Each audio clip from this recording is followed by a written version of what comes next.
Rose was just standing there watching the Royal Knights train, completely fixated. That's when the commander of the entire squad decided he'd had enough. He walked straight up to Rose and told him to get lost, said he was bothering the knights just standing there like a creep. Then his maid stepped in. She wasn't having it. She looked the commander dead in the eye and said, "Excuse me, you're talking to a prince." The commander didn't care even a little. He called Rose a useless, ugly, batchless bastard who was interfering with training. No filter whatsoever. But then the commander made the mistake of looking the boy in the eyes. And what he saw there, he wasn't ready for it. It was this intense, brutal stare that cut right through him. The kind of stare that absolutely does not belong on a 14-year-old. The air went heavy real fast. Soldiers started drifting over to see what was going on. They spotted the third prince, the one everybody treats like a useless joke, and they visibly relaxed. Nothing to see here, right? But then the kid reached up, snapped a twig clean off a branch above him and told the commander straight to his face, "Your knights are garbage. Their training is trash. The troops aren't being strengthened. They're being babysat. Just wasting time." The commander got offended, obviously, and was about to unload on the kid. But in the blink of an eye, the boy was already behind him. Hebel barely got his sword up in time. And he knew if he hadn't, he'd be dead. He had just barely blocked a killing strike from a stick. The kid smiled. Then he let go of the branch and the commander's sword went flying clean out of his hands. Gone, disarmed by a twig, in front of every single soldier under his command. The kid said he was impressed by the commander's complete lack of skill. Couldn't even defend himself against someone supposedly useless. Hebel dropped to his knees and begged for forgiveness right then and there. All his men stood frozen, watching their commander on the ground, groveling in the dirt in front of the prince nobody respects. Yeah, let that sink in. Now this dude's real name is Baron, and he used to be a king, the king of a nation called Sakrija. He fought a war against the Kingdom of Kairos, a war over an artifact called the Axis of Time, something that could literally rewind history, and Kairos burned everything to the ground. Baron lost everything to those goons of Kairos. Surrounded by enemy mages, completely alone, nothing left but a sword and one arm to swing it. They finished him off, and then he woke up in a soft bed surrounded by servants inside the royal palace of Kairos, the kingdom that destroyed him. Yeah, bro woke up inside the empire of the exact guys who cooked his entire crew, and he's not here to play nice. He's here to burn this place down from the inside and make every single one of them pay. Because he's now living in the body of Kallian, the third prince. Problem is, this guy is the weakest, most hated, most pathetic member of the entire royal family. At least he's got this butler who I genuinely thought was a girl at first, but no, just a very pretty boy. Right after that, bro was eating and chilling, thinking about his new life ahead. But in this household, all three princes eat together, king's orders, no exceptions. That's when this guy named Planche walked in, looking like he just stepped off a one-piece ship with that jacket draped over his shoulder. And at 7 a.m. at that. The old Kallian would have just lowered his head and taken it, but bro looked dead into his eyes and basically said, "Yo, what's up?" Planche, being the well-mannered gentleman he clearly is, immediately grabbed a knife and hurled it straight at our boy's pretty butler. Aimed right at his skull, but bro just caught it midair like it was nothing. Walked right up to Planche and told him, "Careful. Next time it might end up in your face." Brother was stunned. Did he just get roasted by the trashiest dude in the palace? Yeah, he did. Now things weren't completely smooth though, because something almost went very wrong. When that knife came flying, he nearly unleashed his aura on pure instinct. The reflexes of a seasoned aura warrior who'd spent his whole life on a battlefield almost got him exposed in a dining room of all places.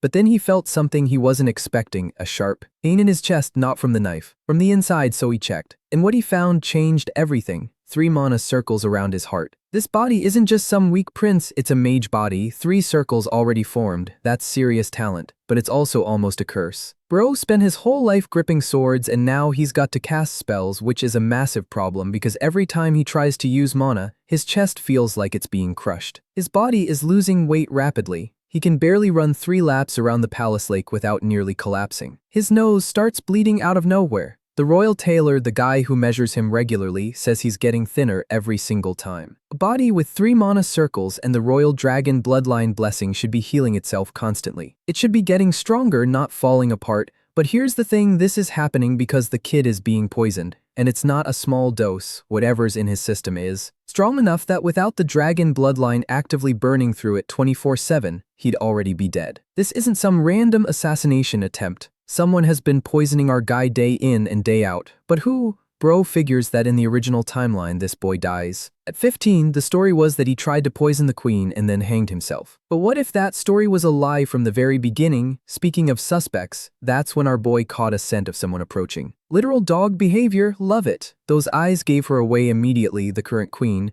The eye color confirmed it must be his stepmother, and holy moly, she is absolutely built for that stepmother archetype. Walks right up to our boy and goes straight for him, saying he's been looking very grown and healthy lately. Bro fires back with a smooth line and says, he hasn't grown that much yet, but you'll see just how much more he can grow in the future. Yeah, that's the direction this story is going and I am fully on board. Words that made the atmosphere go ice cold. The Viscount chimed in saying he barely recognized Callian since he rarely showed his face. Said he'd definitely become a very tall man. That's when the Queen cut them both off. Who would have thought the Viscount really is a lapdog, just like the rumors said? Then the Queen turned to Blanche and asked why he hadn't told her about the horse that doesn't obey him, said it would have been good if he'd reported it, but Blanche said she already knew. Salas said he'd lost control of the reins, and Blanche's own mother called the horse useless. He got up and walked away from the table immediately, leaving his cursed mother absolutely fuming. 3 weeks later, it was time for the King's birthday celebration. The king, who basically has his wife stomping all over everything in that palace. The common people were buzzing with excitement over the festivities. Everyone wanted to see the princes. While they were getting Callian ready, the tailor got genuinely worried. Blood started running from Callian's nose. All the servants panicked over the sudden nosebleed. The butler called for compresses immediately. The prince said it was nothing, he'd just been sleeping badly. But since the tailor measures him so often, he pointed out the boy had lost even more weight. Callian tried to change the subject and said he'd been exercising too much. That's why he dropped so much weight. The moment the tailor left, the butler quietly asked if today was the day. No matter what happens, before rumors about Callian's health start spreading, he needs to meet Ellen. Not ideal timing either because of delays in the king's schedule. He'll have to see his sons one by one. Callian doesn't have time to waste. He wishes his father would just talk to everyone at once. A private meeting wasn't what he'd been expecting. King Remain is buried in documents when the prince announces himself, but the king acts like he didn't even notice, like he just straight up ignored him. That's unbelievably rude, Callian thought, until the king finally told him to sit. The king asked a few generic questions. Did his son look fine and called it done? And suddenly it all clicked for Callian. Now he understood exactly why the king wanted to see his sons alone. This way he saves time real efficient, because he doesn't actually have to talk or listen to anything real. What a mess of a family. Father who doesn't care. Apathetic brothers, what a wonderful place to grow up in. Blanche had just arrived and he's already drunk with zero manners. The person most invested in that meeting is the queen, who has more than enough power to keep her own husband under her thumb. And right in the middle of all these people, someone wants the prince dead. It's time for him to figure out exactly who the killer is. Because of the celebration, the prince showed up in front of everyone looking like a completely different person. His presence was already outshining Prince Blanche, who just showed up drunk as usual. The nobles were already talking. Rumors were spreading fast. Callian finally entered the hall, leaving every background noble completely shook. And the rumors, they were real. The black-haired, red-eyed prince who looks like he stepped out of Sakrija. He cut his hair. His face is fully visible now, and he's wearing a crimson brooch. It's a quiet statement he is done hiding. The butler walked up to ask him something. He wanted to know why everyone was staring. He even thought maybe it was just because the prince was dressed so well. Callian knows it's the jewels drawing all the attention. That was entirely the tailor's doing. Turns out the butler's family is also from Kairos, but from a small inland town. The prince asked if they'd come to the capital, and the butler said they'd need an invitation for that. The prince got a little too personal with that one, and the butler looked like he was about to snap, but quickly tried to change the subject. The prince, meanwhile, is waiting for the right moment. Because there's someone in that hall he needs to meet. He asked the butler if he knows why this place is called Siegfried Hall. It was named after the first patriarch of that surname, one of the great heroes, 500 years of loyalty to the royal family, fending that territory without fail. In his past life, the prince loved hearing that story, and the person he came to meet is standing right in the middle of that hall. Duke Siegfried, radiating power, carrying generations of loyalty. That's exactly the kind of person the prince respects. Using just a touch of mana, he tested whether the man was sharp enough to notice. He got noticed immediately. The test went exactly as expected. The butler realized the duke was looking straight at the prince. He's one of the 5 great sword masters on the entire continent. For now though, the prince will play it cool. Act like nothing happened. In the middle of the hall, the king thanked his guests for coming. Callian was already outside with his butler. The kid had managed to tame that stubborn horse. Turns out it's actually gentle and incredibly smart. Now they needed to head to the main gates. Someone had been stopped from entering. Callian figured it out fast. It was the person he'd been looking for. Ellen doesn't have an invitation to the party, so he's being kept outside. The guards clearly have no idea they're blocking an important mage. And yet, they're not budging. Ellen's made his peace with it. Guests get treated based on how they look, apparently, but the prince sees right through it. The mage is doing this on purpose. Like he's actively looking for a reason not to step onto those grounds. He's already halfway gone. The butler said they can't follow him. That would be directly disobeying the king's orders. Kalyan cannot lose the mage's trail. So he told his butler to hold the guards back and spurred his horse straight toward Ellen. The knights ordered the prince to stop immediately. The king's orders, nobody leaves. But the kid jumped right past them on his black horse, heading outside the fortress walls. Now the butler has to do something to stop the guards, because he was given a clear order to prevent exactly this. Stepping up with full energy, he ordered the knights to stand down immediately, because the prince had permission from Siegfried himself. And with that, the butler finally revealed who he really is. His name is Soroyan, Duke Siegfried's eldest son. Somewhere nearby, someone burst out laughing over the whole thing. It was the butler's father, genuinely impressed by his son's quick thinking. When he left their lands, he was still just a little kid. Turns out it was a good decision letting him go. The boy worried that the relationship between the duke and the king might get strained over this, but Siegfried assured him nothing would happen, because the king won't ask any questions. He overthinks everything. If the prince got help from that family, he definitely won't be punished for it. There's a very delicate balance of power at play, so it'll all get swept under the rug like it never happened. Whatever reason drove the young prince outside. Ellen had already noticed he was being followed, like he was bracing for a lecture, so he asked what exactly the third prince of Kairos was doing chasing after him. Kalyan already knew that once a mage reaches the 7th circle, aging basically hits the brakes. The kid said it was getting late and asked if the mage was really just going to leave. The mage said when he tried to enter, he ran into a massive barrier. That irritated Kalyan just a little because the mage didn't even seem remotely interested in staying.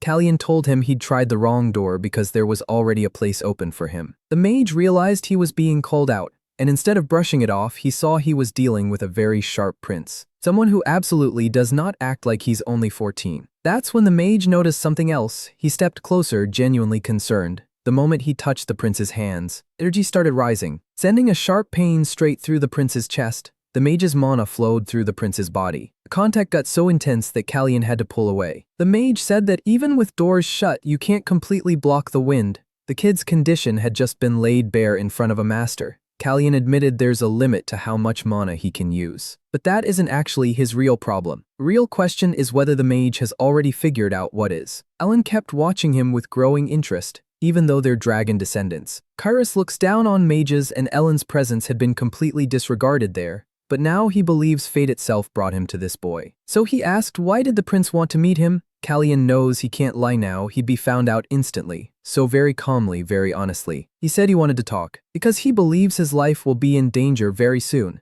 The third prince is hated by everyone. His entire existence is surrounded by enemies. Ellen put up a barrier around the two of them that blocked out all sound, and he did it without a single chant. Thinking it over, the mage asked what the boy's real goal was: avoid what's coming or eliminate the problem at its root.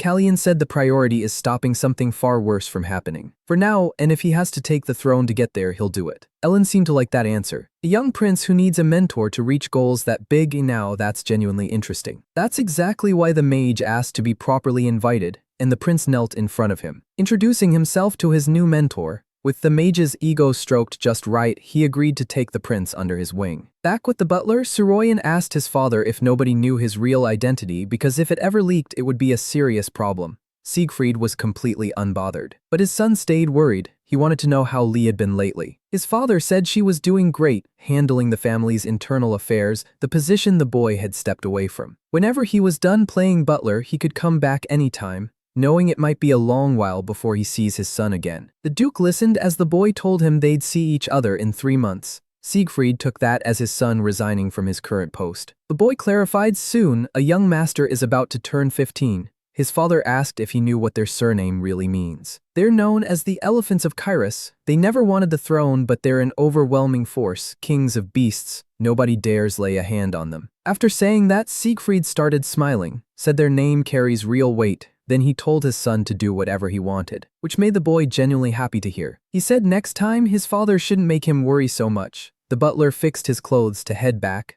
Very formally, he said goodbye to his father, telling him they'd see each other again soon. Siegfried thought his son was stubborn, classic family trait. He was also thinking about what the prince had pulled off earlier. If someone could manage something like that, he must have grown a lot. Now the Duke wants to know exactly what the third prince is planning. The next day, a carriage turned every head it passed. It bore an emblem, 7 roses, and a silver staff. People wanted to know why that family was visiting Kairos. But the reason seemed obvious enough: they have a solid relationship with the king. And the rumors were already spreading. Ellen had just stepped down from the carriage. His young disciple had made it all happen. The night before, they'd talked through exactly this. Mage needed to arrive at precisely 9 o'clock. Competing against the Bryson family's influence isn't going to be easy. It's time to shake up the nobles. The servants of the house welcomed the mage with full politeness and informed him the king was already waiting. In the meeting, the king was clearly surprised by the mage's presence, and Ellen wasted no time asking for a place to stay, positioning himself to compete against the queen's influence.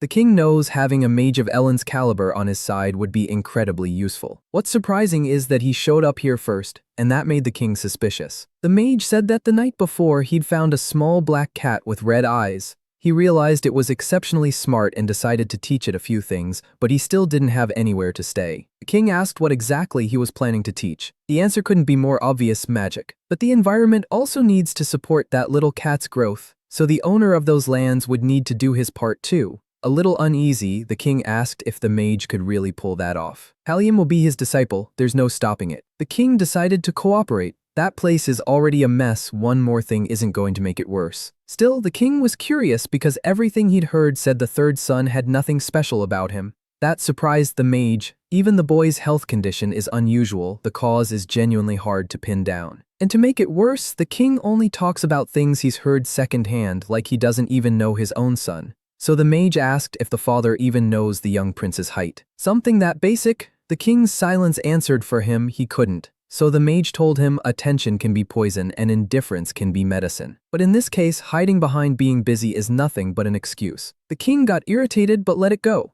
Since the mage still doesn't fully understand his role as the boy's mentor, he said it's almost embarrassing to have to spell this out, but he genuinely cares about the young prince and insisted the boy is exceptionally special. Just as their conversation was about to get interrupted, a magical barrier was summoned. Ellen turned back to the king and told him to pay attention. The boy looks sick. Even the clothes he's wearing had to be urgently altered because he'd lost so much weight. He can barely pull himself out of bed in the morning. If the king keeps doing nothing but watching from a distance, he's going to lose that something he claimed is so precious. It was almost lunchtime, and the young prince still hadn't left his room to eat breakfast. The butler said he'd handle it and bring some tea. Our protagonist was still in bed, a lot of pain even while he slept. Watching that, the butler figured the day before must have completely wiped him out. That's when the mage showed up and found the boy still hadn't woken up. The mage's presence threw the butler off completely. But then he was flat out terrified when Ellen appeared seemingly out of thin air. Soroyan tried to block the mage from getting any closer. He told him to give the prince some time, his health was fragile,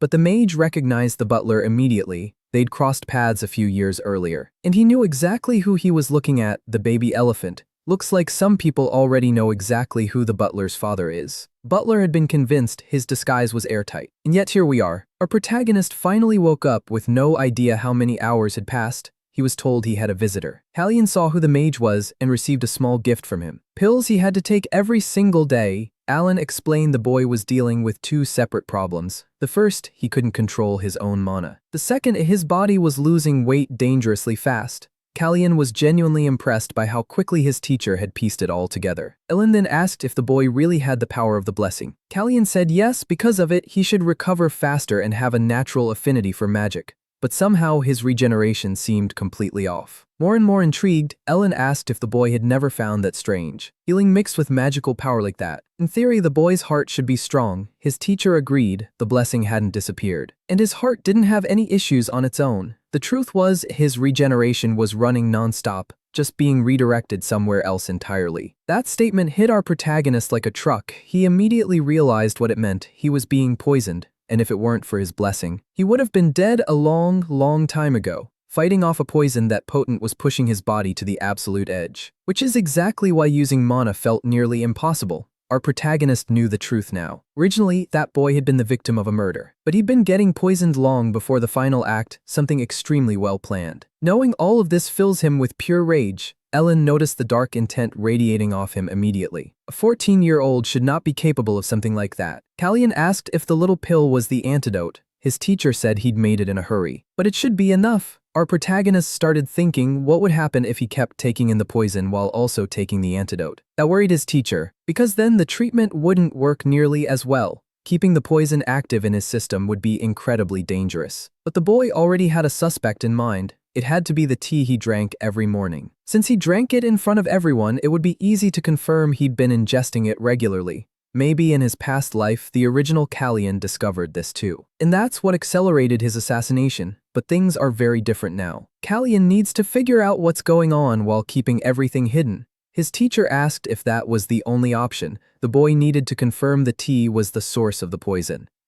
That could put his servants in danger because whoever's doing this is confident, operating regularly, fully convinced they'll never be caught. Knowing the butler's real identity, the teacher said he'd be safe, but he understood Kalyan's concern and wanted to know what the next steps would be. Meanwhile, somewhere far and shadowy, a disgusting old man said that to play his trump card he first needed to receive something. The next day, Kalyan wanted his teacher to come with him outside. At the same time, some servants went to find Prince Planche. Because the queen wanted to see him, she said the boy was very late. But he couldn't care less. Already drunk again, the young man took a sip of water and told his mother to just say what she came to say and get out. The queen had already heard our protagonist had gotten a mentor, Ellen, the 7th Circle Mage. That news was spreading fast among the nobles. Planche couldn't care less. The queen told him he needed to appreciate the investment she'd made in him. It was time to get his act together. A lot of eyes would be on the air from now on, so he'd better not disappoint. Planche exploded. He hurled a cup straight at the floor, even hurt himself doing it. He kicked every servant out of the room, and his irritation toward our protagonist was growing by the day, the source of all his frustration. Because of the king's birthday celebration, the royal party was touring the capital and his children were traveling alongside him.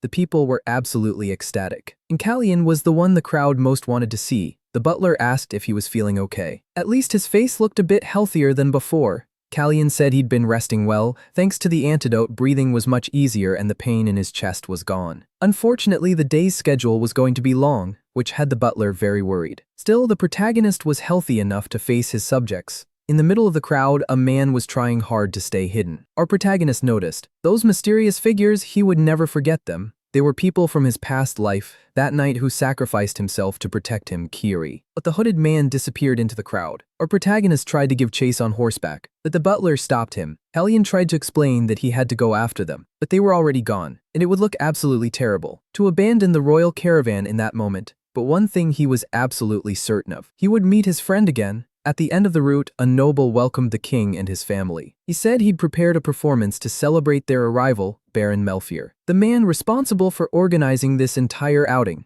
and the source of all the stress our boy had been feeling. In his past life, a horseback outing organized by that very baron ended with one of the king's sons getting hurt, which led to Melfier being hanged. It's a shame. Honestly, he seems like a pretty decent background character. The hall was already prepared and ready for the guests, and our boy had already spotted the chandelier that was going to fall. For an event held in the king's honor, it was genuinely strange that the knights hadn't done a safety check. But thinking about that, Commander Kalyan reminded himself not to expect much from them. He decided he'd give this background character a chance to live. When the Baron approached him, Kalyan told him he was concerned about that chandelier. He ordered it to be inspected immediately. Obviously, that left the Baron completely confused. The horse performance was underway in the arena. The noble was like an excited kid seated right beside the king. He did not want to miss a single moment. But then he caught our protagonist's expression and started thinking that maybe he really should have checked that ceiling. When he went and inspected the place, the Baron found a badly worn rope. If it weren't for the young prince's warning, something terrible could have happened. But he'd been warned, told exactly what was going to happen. Like our protagonist had seen the future,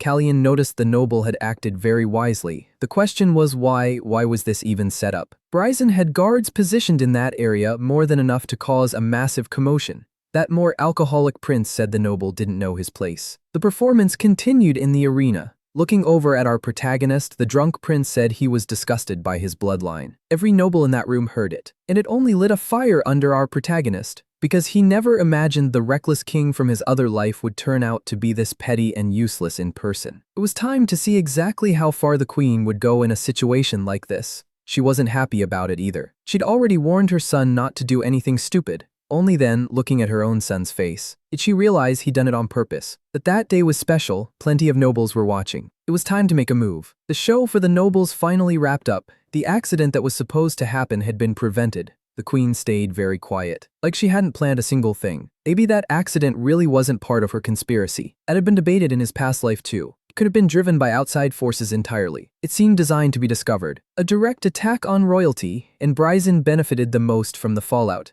As they left, our protagonist asked the butler where Baron Melfier's wealth came from. He learned the man owned a diamond mine. If the Baron were removed from the board, Bryson would take over that market too. Our protagonist was connecting the dots, but decided to keep watching a little longer. He thought about applying some pressure on the Baron since he just saved the man's life, so he told the butler to cancel all plans after the performance. He said the comments he'd heard from his own brother hit hard and he was shaken. That's why he wouldn't be able to participate in the rest of the schedule. Back in his office, the king sat alone, thinking over everything that had happened, especially after the mage had scolded him directly. He started remembering the boy's mother. Her final moments, until servants came in and interrupted, announcing the queen's arrival. One maid offered to bring tea for them both. The queen noticed someone had been there before her. The king stopped the tea from being served, said the queen would be leaving soon anyway. Getting straight to the point, he asked what brought her there. She asked what would happen to Bryson after today's incident. She framed it as concern for her son's behavior, said it could damage his standing in the line of succession. He praised the day's festival, and suggested the Baron should be rewarded. The king immediately realized she already had something specific in mind. Smiling, she brought up Bryson's exclusive right to supply horses to the royal family. To the king, she was voluntarily giving up a very valuable asset, which only confirmed what Ellen had said. Ellen had said the queen wouldn't hand over the royal guard over something like this, because she wasn't desperate, but she would give up something significant. And the king should act like he hadn't seen it coming. After hearing the proposal out, the king said he would enter Planche in the next event. That made the queen deeply satisfied. That night, the king came to dinner accompanied by his son to reward the Baron for what he'd done that day. The nobles already understood the deal struck between the king and the queen, all because of Planche's actions. Because our protagonist's reputation was rising fast, his room got absolutely flooded with gifts. His rival's influence was quietly shrinking, but Callian didn't need any of it except for the Baron's gifts. Everything else he would donate. It didn't take the butler long to find what the Baron had sent. Very flashy necklace made with large red stones. So oversized it honestly looked like it was made for a horse. That confused our boy until he learned that when the Baron had approached. Butler had mentioned that our boy was fond of the black horse. That's why he received the necklace. It had to be the Baron testing his intentions. If he accepted this gift, a better one would follow. Callian thought the man clearly didn't understand the value of his own life.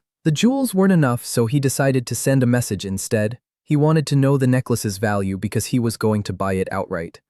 The butler didn't follow the logic, so our boy explained he wasn't fascinated by it. But something far more sinister had actually caught his attention. It was a gift from the Mages Association, and our boy found that very strange. But it had to be significant because it came with a detailed explanatory letter. When the plant dies, it releases its pollen. Our boy seemed to immediately understand why that mattered. He said the gift would stay in his room, because he had a very interesting idea he wanted to test. Later, he deliberately spilled the tea and pretended he'd burned his hand. Butler called some maids to clean it up. Some of the tea spilled directly onto the plant. That made the butler worry the plant might be damaged by the tea. The protagonist just said it was fine, it's not like the tea was poisoned. Way too specific of a comment, and it visibly scared one of the maids. With his teacher walking beside him, our boy thanked him for all the help he'd been receiving. Thanks to the antidote's effects, Ellen could see the protagonist looked significantly healthier and much more at ease. Ellen said he'd wanted to take a walk like this for a long time. Callian asked if the king had allowed it, though the king probably didn't even know what was happening given how buried he always was in work.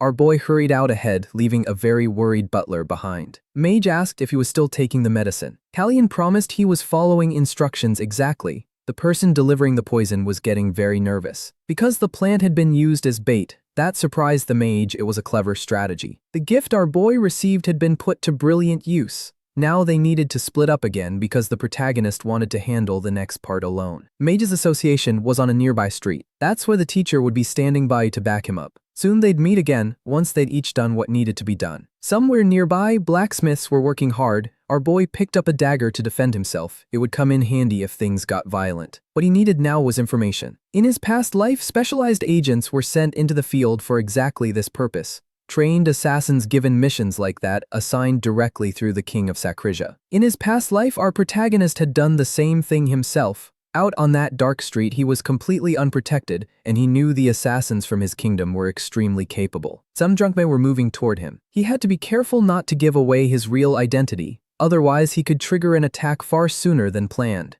The truth was, his unusual appearance made him stand out. So he had to be even more cautious. He finally stepped into a very peculiar shop. Much bigger on the inside than it looked from the outside. Inside, the seller asked if the young man was looking for a carrier pigeon. But he said he didn't need those birds. The ones that looked like they were sleeping peacefully in their cages. They almost seemed like they'd traveled from very far away and were simply exhausted. And there was no better place for them to rest than that shop. More and more intrigued, the old man asked what actually brought the young man there. Callion said he needed to feed his birds. In the blink of an eye, he was attacked. A blade passed close to his hood. And the old man said he hadn't sold any birds recently, so he was very careful and very suspicious of everyone who walked in.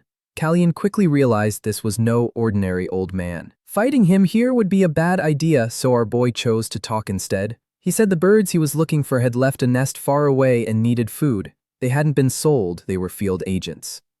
Birds was a codename for secret agents responsible for gathering intelligence. Not even Sakrisha's agents knew everyone operating in the field. That was by design, so information couldn't leak. The old man asked if the boy was someone's bird. Callion even considered using his former father's name, pretending to be a working agent, claiming he was there on Nebula's behalf. That left the old man genuinely stunned. Things were going well so far. Our boy asked for a bit of food because this bird needed to work. The old man immediately told him to follow. He led our boy into a secret room and said the young man must be a new recruit, told him to remember the old man's codename, White Eagle. Our protagonist introduced himself as Red Swan. It was time to get what he came for. But for each piece of information, he had to hand over an item. Payment up front, our boy hadn't expected to be charged before even stating what he needed, and it could easily be a trap. But the old man said the price was fixed, no exceptions. After paying, he got the information he was looking for. Looking over the scroll, Red Swan started wondering if it was actually accurate. But based on what he'd asked for, that was exactly what White Eagle had to give him. Before leaving the shop, he was warned to be careful because that place was pretty cruel. Our protagonist agreed, privately thinking that nothing in that place was more dangerous than White Eagle himself. On the way back to the castle, our boy spotted several men lurking in the shadows. He needed to cross that bridge, but he was stopped. He asked what was going on. One of the men apologized and said he'd have to wait. The dead were making their final journey. Only then did he realize it was a funeral ritual. Our boy dismounted to show his respect. Funeral customs are very different in this nation. They place red flowers into the river, so the dead won't lose their way. In his past life, they used white flowers placed on the grave, ones that bloomed at night. Sign that the dead would never again meet the living. Our boy started thinking about it. Whether in his past life anyone had mourned him, or whether time rewound before that could even happen. Maybe he was the one who had lost his own way. Someone thanked him for stopping out of respect. Now he could continue. Back on his horse, he pulled the hood away from his face and quietly said he would say a prayer for that soul. The man who had stopped him noticed his face. His companion saw he was distracted and asked him why. Arkson said he would remember the Prince of Sakrisha very well because of what had happened in his past life. Answering his companions, he simply said the young man seemed like a kind person. On his way back, Callion passed several signs bearing the name Sisphanian and thought it was a bit much, especially the last one, which looked like a bar. The stories from his past life about that city were true about the followers of Sisphanian. A bald man was going to escort our boy somewhere more private, but Callion said that wasn't where he wanted to go. He wanted the 4th floor of that building. The bald man was immediately caught off guard and quickly offered to show him the way. Callion was now standing in an empty hall. He spotted a small object hanging on the wall. When he was with White Eagle, he'd asked for just one piece of information where illegal business happens in Kairos. After he triggered that strange object, secret door opened in the wall. There was a staircase leading underground where our boy would gather even more information. Some people were gambling down there, but that wasn't what he came for. Deeper inside, the illegal fights were taking place. The crowd was roaring for their fighters. The first match ended. The winner was Stoneface. While the loser's body was dragged away, the bets were paid out. The smell of blood soaked the air. This was a place where ordinary people threw away their humanity for the thrill of brutality. To our boy, it was disgusting and pathetic. Someone approached him to collect the entry fee. That's when Callion noticed a silver-haired girl. She looked like she was mute, and she was trying to guide him toward where he needed to go next. He noticed the tips of her ears had been cut, and she clearly wasn't comfortable in those clothes. Around the necks of girls like her were tracking devices, so they couldn't escape even if they tried. The mute girl gestured again, pointing to the number 27. It seemed like she wanted him to place a bet, so he blended into the crowd and waited until he could get what he actually came for. The rule there was simple: win your bet, get paid fast. Our boy made a small fortune. Some men started talking about the next fight. It was time for a special match, an undefeated fighter stepping into the ring, and his opponent, a complete rookie. This was the person Callion had come to find. The one who in his past life had said he'd been trapped in a place where he had to fight to survive, until the day his sister died. Knight Kiri, but right now he was still a slave. A gladiator, the real treasure Callion had come all this way to find. Without hesitating, Callion put everything he had on that fighter, leaving the mute girl completely stunned. A reckless bet that left the onlookers in disbelief. They figured the boy had to be out of his mind, and honestly, they weren't wrong. Up until now, Kiri hadn't won a single fight. A veteran gambler watching from the side shook his head. What our boy just did was reckless beyond reason. Betting everything on someone who'd never won even once, that's not strategy, that's madness. But our boy wouldn't budge. He told the mute girl to make sure the bet went through. After that, the veteran gambler did what his conscience told him. He warned the rookie. That fight was going to be a complete massacre. Even inside the cage, Kiri realized what had just happened. The undefeated fighter said that crazy bettor was about to lose absolutely everything. The shackles holding them were unlocked. The fight had barely started, and Kiri was already being forced to defend against devastating blows. Every block hurt almost as much as taking a clean hit. The gladiator landed a strike straight to Kiri's stomach, making him spit blood from the sheer impact. Our protagonist started to get nervous. Without a sword, he knew Kiri wasn't at his most dangerous, but he believed in that fierce fighter's potential. The gray-haired knight's strikes weren't fast enough. He was getting crushed. Slowly, there was nothing to do but watch the beating continue. The final blow was headed straight for his face, until our protagonist shouted at Kiri, told him to stop exposing his shoulder during the opponent's attacks. And Kiri listened. He managed to dodge the strike aimed at his skull, found a clean opening and countered, caving the thug's ribs in. If that guy's bones weren't made of rubber, they definitely cracked. Kiri turned into a dentist after that, pulling teeth without anesthesia. To everyone's absolute shock, Kiri got his first victory. Nobody could explain how it happened. It shouldn't have been possible. While desperate screams rose from everyone who'd lost money, Kiri looked over at our boy. He couldn't hide how happy he was, not even a little. That's when a very suspicious bald man walked up and said someone wanted to talk to our boy, told him to come along. In a private room, someone said our boy had real talent. He'd turned 3 coins into a total of 6,000, and that was a massive problem for a betting house. That man had zero intention of paying up. Callion figured they were going to propose some kind of deal, but these guys were even dumber than they looked. The mobster asked what the boy could possibly offer in this situation. Our protagonist said that if he took the hood off his face, things would get very bad for them. The mobster wasn't buying the threat, so he moved to rip that hood off by force, but one of the mobster's hands got violently pierced. That made our boy ask, genuinely curious, what exactly was going on here. He thought he was dealing with dangerous criminals. That's when they realized they were dealing with someone truly unhinged. To their relief, our boy said he wasn't even interested in the money. He'd rather just take the gladiator Kiri home with him. The mobster wasn't happy about that. The slave had just started bringing in real money. Still, within seconds he realized that if he didn't cooperate, things would get very ugly very fast. He started thinking he could test what the boy was capable of by sending his men in. That idea got answered with an even more destructive cut. Our protagonist made it crystal clear who was in charge of that room. He said he was willing to take the coins and even that man's life if he was crossed. It was decision time for the mobster. After that strike, the answer was pretty obvious. He ordered his men to bring Kiri to the room immediately. What he didn't know was that it had all been a bluff. Our boy couldn't repeat that strike. His weakened body simply wouldn't handle it. Then a thug came back with a problem. Kiri wouldn't leave unless his sister came with him.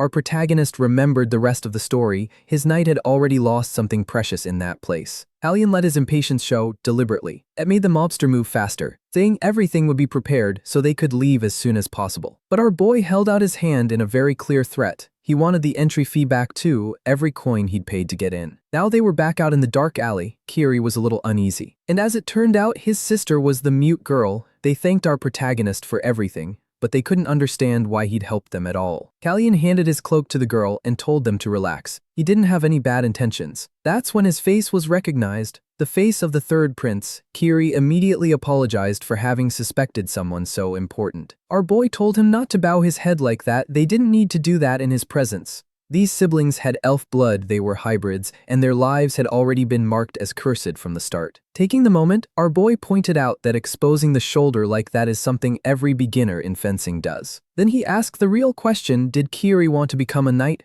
The young man said he didn't want to be a knight, he wanted to become a sword, something that could protect everything he cared about. Our boy said the first step was learning to be a shield.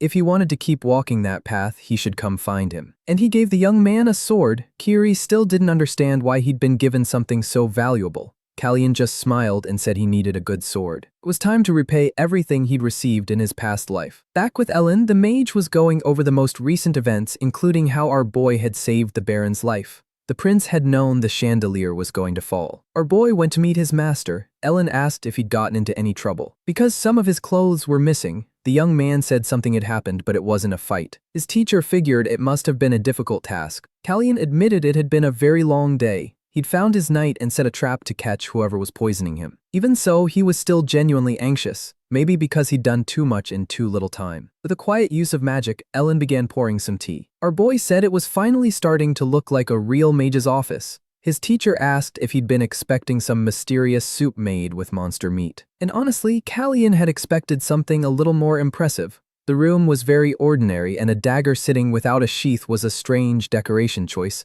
But the boy quickly realized exactly what kind of tool it was. Ellen asked if the prince knew why it was there because it really shouldn't be in his room. With a simple movement of his fingers, the dagger started to move. Heading straight for our boy, a bit of blood hit the floor. Ellen noticed that even with a damaged body, our boy still had excellent reflexes. He defended himself but pushed himself too hard doing it. That was a magical tool made by Sisfanian. It copies the hidden weapon of your opponent. Basically, it was a warning. Our boy realized the attack had been a test. Ellen confirmed with his own eyes that besides knowing how to use a sword, the boy could also use aura. From the very first time he saw him, he knew their meeting had been strange. But the absurdities just kept stacking up. This boy did not match anything they thought they knew about him. When he learned he was being poisoned instead of fear, he was filled with pure rage. And after the incident with the Baron, it was finally time to tell his teacher the truth. Ellen used healing magic on the boy's body. His teacher had probably already suspected something was off, but it seemed more like he was trying to give the boy the benefit of the doubt. So our protagonist came out and said he wasn't Kalyan.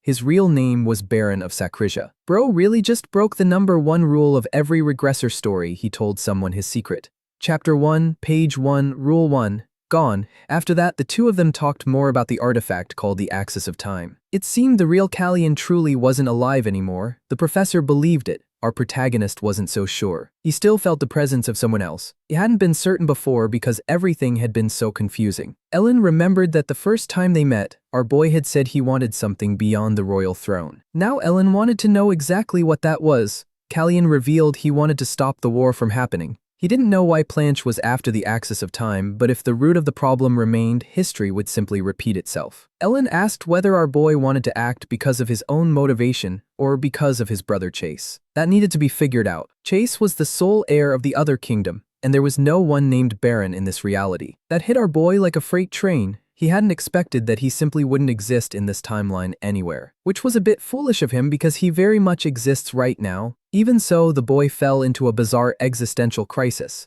convinced something had gone deeply wrong, maybe because of the artifact's power. Now he was trying to understand why he ended up in this body at all, especially since he could feel the original Kalyan's presence slowly fading away. Our boy even wondered if someone had entered the body that used to be Baron's, and he came to the conclusion there can't be two versions of him in the same place. So he must have taken over the real Kalyan's body entirely. His teacher told him that Chase was already preparing to take the throne. The future of this reality was being rewritten. It wasn't the third Prince of Kyros's place to worry about those things right now, because Chase would follow his own story. Baron realized he needed to stop clinging to the past. He understood his teacher's concern, but he wanted to make one thing clear. His teacher's fear wouldn't come true, because when he woke up in this land, he completely let go of everything that made him Baron. Words so heavy they left Ellen genuinely stunned. Then our protagonist asked if his teacher was okay. After hearing all of that, Ellen, even though he was still processing it, still didn't quite understand why his student was worried about him.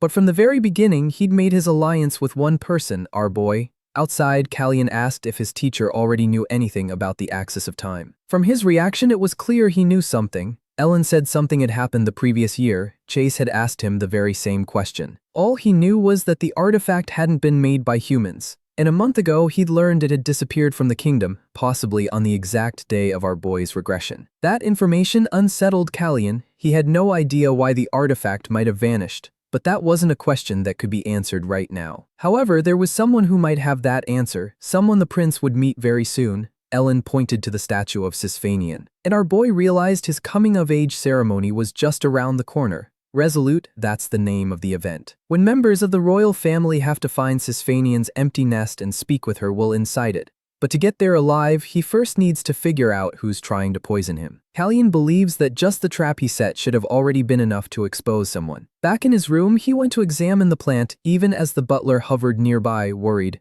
Everything had gone exactly the way the protagonist planned. Now it was time to find something seriously interesting. He headed straight to the terrace, and the butler asked why they needed to go out there. It was freezing outside, that flower he received as a gift. When it dies, its pollen spreads through the air. Very few people know it has that trait. The tea had been poured somewhere everyone could see. Callian watched everyone's reactions closely. That was a deadly poison, hardly anyone would survive it, and the plant should absolutely have died. And yet it was completely healthy, like someone had quietly swapped the specimen. Finally, the butler understood what was going on. The pollen from the original plant was still drifting through the air, a trail left behind showing exactly where the real plant might be hidden. And it would lead our protagonist straight to the culprit. The trail pointed toward the palace of Hija, where, coincidentally, the queen of that kingdom lives. Our protagonist sat watching the rain fall through the window. The butler slowly approached. The boy asked if he'd rested well, looking completely healthy. That left the butler stunned. He wasn't used to being greeted like that in the morning. The boy said he'd woken up early, which was genuinely unheard of as far as the butler was concerned. And the boy kept a close eye on the cup of tea as it was served. As he drank, he noticed it tasted different than usual. Celis had increased the poison dose. Boy asked if there were any events that week involving all the nobles. The butler told him there would be a conference next week. And right after that, a massive banquet, the perfect moment to finally stop drinking that poison.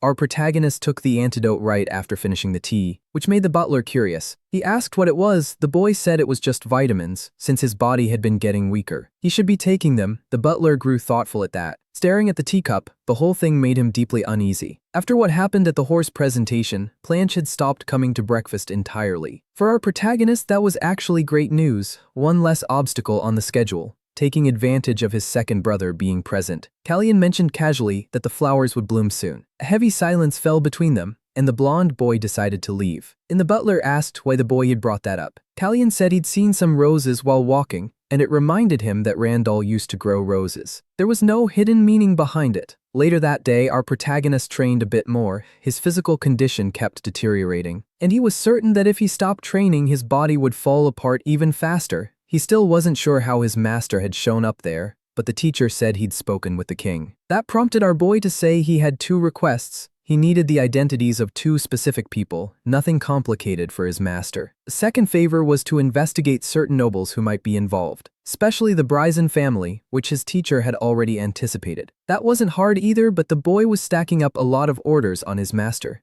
Callian confirmed the poison had become even more concentrated. He'd genuinely found the culprit. Even his teacher already had a strong suspicion who it might be. It must be pretty hard to hide something like that from a 7th circle mage. And since it was such an important matter, it was the perfect opportunity for Ellen to gain even more influence. The mage thought he was going to be used as a shield, but the boy didn't want that. He wanted to use him like a weapon. He still remembered his past life and the White Demon Army made up entirely of mages. In the future, Callian wanted a battalion built only of that kind of soldier. His teacher was intrigued. He said mages aren't knights, they're extremely hard to train. But our protagonist insisted. It was possible, and that left his teacher deep in thought. Remain had been dismissed when he'd had that same idea. People thought it was impossible. And yet he pulled it off. Still, he died soon after, under very suspicious circumstances. And the Mage Corps did eventually become a military force, just one used by Blanche. Things are going to be different this time around, because the Bryson family wouldn't be getting in the boy's way, and he intended to use the poison tea as leverage to negotiate with Queen Celis. Ellen wanted to know how exactly that was going to work in practice. All the boy could say was that things would happen soon, vague, and it made his teacher uneasy. Pulling something hidden from his sleeve, the boy said it should be used the moment the queen made a mistake. That's when the negotiation would begin. The infiltrated maids had already increased the poison dose, but the queen was still furious. She was already drowning in rumors, and all of it was making her deeply irritated. Then someone approached the two of them. It was the queen's son, also a tool in her hands. He came to tell her not to worry about it, but she said he wasn't capable of deciding anything. Even so, she kept suffering through it. Blanche stormed off feeling completely useless. The queen saw her own son as weak, and she was going to pave every road necessary for him to become king in the future.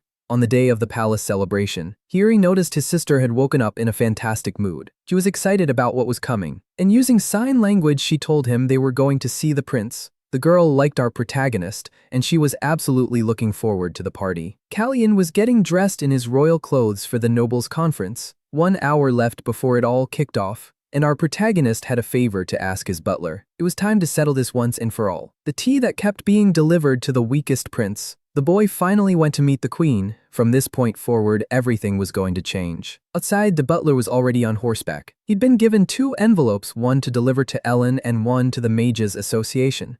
The first stop had to be the association, and the butler was already worrying because his lord was heading to the banquet completely alone. The boy told him this was how it had to be, told the butler to stay calm. Easier said than done. Something like this had happened before, even while thinking something catastrophic could become very real. The butler held on to whatever optimism he had left. Inside the Mages Association, a woman had already prepared everything. It was a massive amount of information, said Aurea, the president of that city's association. But since none of it had been revealed until now, it all looked very suspicious. Ellen believed it was the result of political interference. More and more intrigued, Aurea wanted to know how exactly the prince planned to use all of it. Right then, the butler arrived at the association. And when he found Ellen already there, he realized his job had just gotten a lot easier. He delivered the letters the boy had written. Ellen was already preparing to move, heading straight to where the banquet was happening. Butler said he couldn't enter without an invitation. That's when the mage said our protagonist might not survive until the next day. In the letter, Kallian said he was going to make a deal with the queen, using his own life as the bargaining chip. If anything went wrong, Ellen would need to fix it. Exactly 1 hour earlier, the negotiations had already begun. Kallian told the queen they needed to be honest with each other. She agreed but didn't believe anything meaningful would come of it. Faced with her overconfidence, Kallian told her to mind her manners. She thought he only wanted to argue. The queen stood up, disappointed. She'd thought at least this would be mildly entertaining.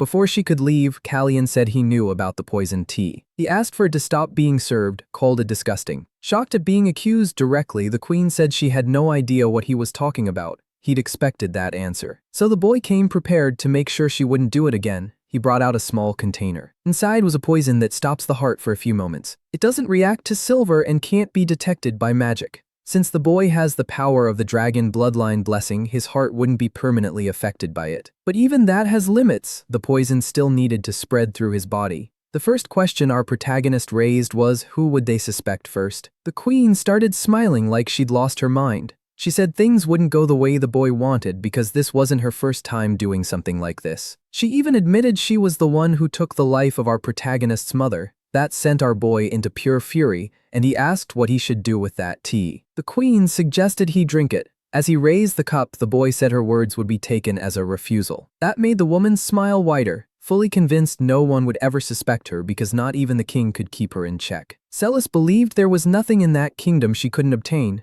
That's exactly how she got the throne. All she had to do was remove the obstacles in her path. But there was still one thing she hadn't achieved yet, and she was already working on making it happen. Our protagonist started coughing hard, the poison hitting him after he swallowed it, until his body gave out and collapsed to the floor, badly weakened. The king and his brothers panicked over the boy. While they called for a healer, the queen watched the scene with a smile. Chaos broke out at the banquet. People believed someone had tried to poison the prince. Even if it seemed possible, nobody could say anything for certain. Raising suspicions openly in that room could be deadly. Celis was quietly impressed with her own influence. Not a single person dared accuse her of anything. The king rushed to the boy, desperate. He lifted him into his arms and begged him to stay awake. The boy tried to speak, struggling through it, and the sight made the king remember his late wife. Her final moments, the last vow she made that he would take care of the son they had together, a memory Remain had never once forgotten. Celis, unbothered by all the commotion, announced she was returning to her own palace. Furious, the king asked if she was involved, shouting her name loud enough for every single person in that hall to hear. The entire banquet went dead silent. The queen couldn't believe it.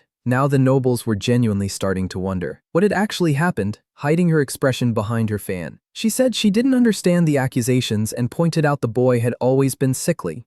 That only made the king angrier because it was the exact same thing she'd said when the queen died. When she had all the kingdom's knights gathered, the same scene repeating itself years later, Celis leveraged the fact that our protagonist had always been a very sickly child. She used the opportunity to suggest that someone else had been present at breakfast, the second prince. Hearing that accusation, the king ordered her to stop. But she was shameless and knew exactly how to perform. She said she was simply worried about his children. She said it like she was their mother, which offended the king even more deeply. Then someone unexpected spoke up. Planche said his brother was fine and that he'd never noticed anything wrong with his health. He even remembered our protagonist always telling them there was nothing wrong with him. Finally, a priest arrived to examine the boy. Humiliated by her own son, Celis left the banquet. The priest attempted to use healing magic, trying to do anything. But something unexpected happened. A magical barrier appeared, erected by the boy's teacher. It looked like he'd arrived at exactly the most critical moment of the night. According to Ellen, the healing magic would kill the boy. The king grew even more terrified. His son needed urgent treatment. Then they were told the boy had a magic circle around his heart, combined with holy power, would destroy him, leaving no viable options. The king became more and more desperate. Ellen said a healer with nature power could do it, but with magic alone it was impossible. Even the boy's teacher was having flashbacks. His own son had once been struck by something frighteningly similar. The scene was repeating itself for him. His disciple was on the verge of having his life cut short. The expression on his face, it was the same one his son had worn once before. Ellen hadn't expected to ever need that spell a second time. One that makes the target feel absolutely no pain. Abundant, that was the name of that witchcraft. Outside the city, pamphlets started raining down from the sky. The truth about the Bryson family and the 37 people they'd killed. It sparked outrage immediately. The people now wanted justice for what the queen had done to the boy. Rumors set the entire population on fire. Ellen, now speaking directly with the king, said the Mage Corps needed to be created now. They had to move while the queen was the guilty one in everyone's eyes. And coincidentally, the king had already been thinking about creating the Mage Corps himself. Celis, waiting to speak with the boy, had no idea when they'd managed to prepare something like that. To her surprise, our protagonist was fine. Even after spending a week teetering on the edge of death, he was still weak. But he pushed himself as hard as he could to project strength, not weakness. For some reason, they were back at the negotiating table. Boy told her deadline was up. After a week, the situation had completely shifted. And in fact, the queen was far more willing to listen and accept proposals now. Callian gave a cold smile and told Celis she'd forgotten something important. Her permission was worthless now. Furious, Celis asked what he wanted. He asked for the Knights of Pable. It was time to dismantle that military force. That terrified the queen. It was her biggest asset. To continue, Celis would have to surrender what was essentially her personal guard. Callian called for his butler, Soroyan Jr., who brought the documents, contract binding the queen to her word, the clause involving her death if she broke it. Enforced through magic, it would destroy the heart of whoever disobeyed. Second prince had gone back, tending his roses, and he found out the queen had gone to speak with Callian the moment he woke up. Right before he lost consciousness, his eyes met his brother's once more. Our boy had said the flowers would bloom, a sign that all of this had been planned from the start. Now that he knows what actually bloomed. The second prince is seriously considering cooperation. Even Planche can see our boy has recovered. Things are moving fast now. Celis didn't want to take that magical oath. But Callian knew the only way to negotiate with a woman like her was with real consequences on the table. He just waited for her to say the word. After sitting with her fury, Celis finally grabbed a quill and signed the contract. The magic spread through her body almost instantly, confirming the contract had been sealed. For our protagonist, this was the perfect outcome. But before she left, Callian admitted he'd never had a good relationship with his brothers. And that Planche hadn't taken that stance to help him. He underestimates what he doesn't understand. And if he'd said anything more provocative, the king's sword would have taken his head without a second of hesitation. After a long, heavy silence, Celis finally left.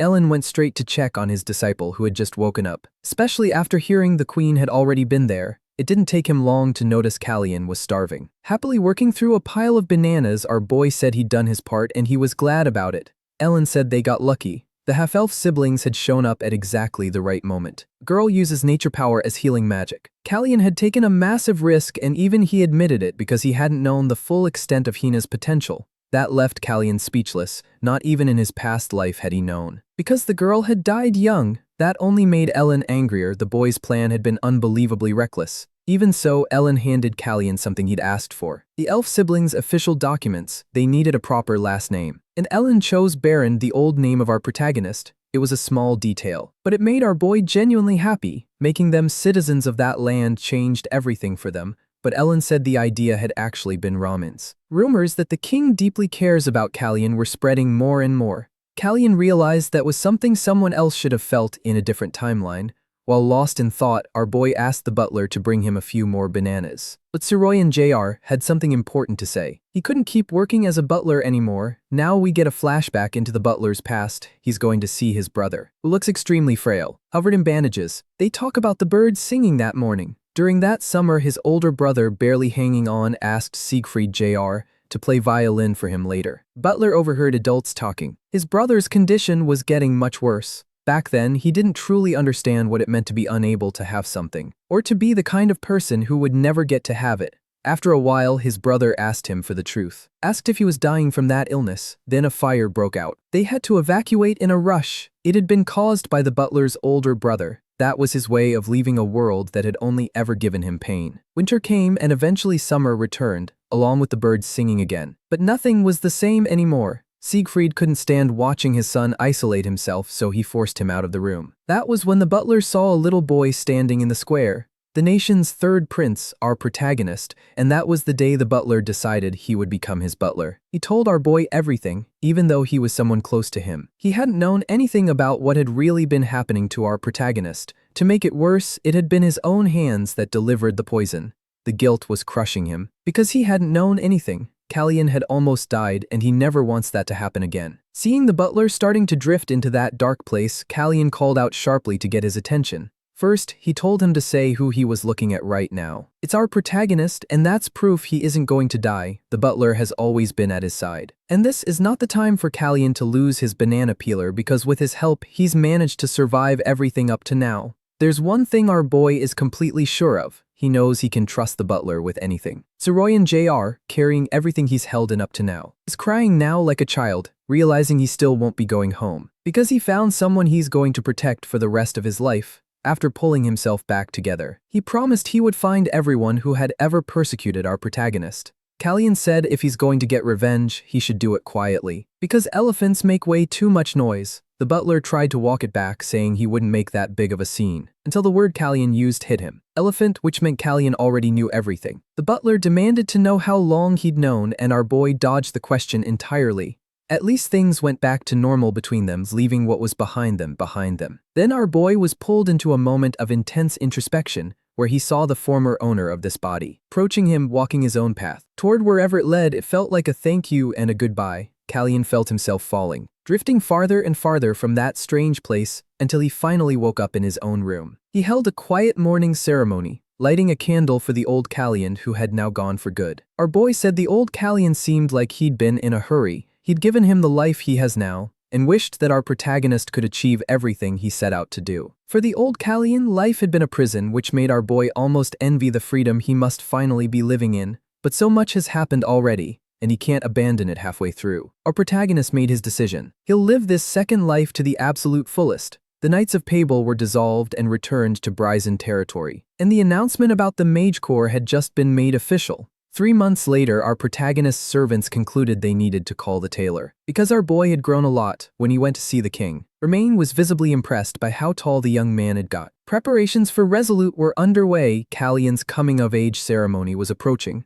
Ellen said he had someone to introduce to his disciple, the mage who would handle his security during the ceremony. Arkan introduced himself and said he was honored to have that responsibility. His presence nearly gave Callian a heart attack. Romain said he was an excellent mage from the Corps. Exceptionally talented, our boy kept a smile on his face, recognizing it as a big surprise, while also working very hard to hold back his anger. The Mage Corps was almost ready to be formally established. Practically speaking, they still needed a name, and there were still plenty of adjustments to work through.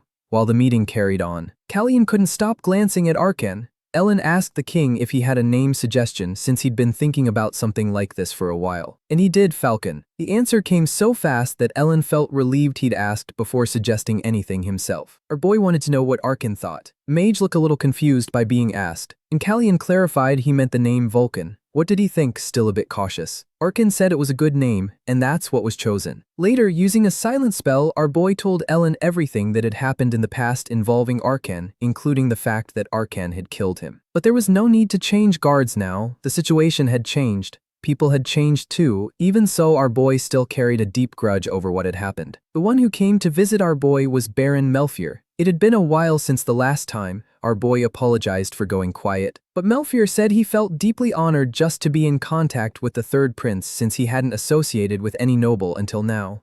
But our boy got straight to the point. He came to collect the reward for saving the man's life. In every sense, the Baron had been expecting something like this. He'd been trading diamonds and horses with the imperial family, but the prince seemed to be waiting for something else entirely. Melfier still didn't have anything that seemed worthy to offer, and that made Callian smile. Our boy asked if the noble could run a different kind of business, and Melfier confirmed he had the people and the resources for it. The problem was, so did Bryson. The Baron was confused. He thought Callian had him in a corner. But Callian said it plainly and it landed like a punch. Our boy smiled and confirmed that was true. Callian said he was going to establish a mage unit. They had the people and the resources, but they needed management. Melfier asked if that was the price of his life. Our boy said yes. That was exactly what he wanted, full of loyalty. Melfier was ready to report for duty to someone who was supposed to die at 15. Callian hadn't just changed everything. He'd surrounded himself with people he could genuinely trust. All that was left was to find Sisfanian at the ceremony and ask why all of this was happening.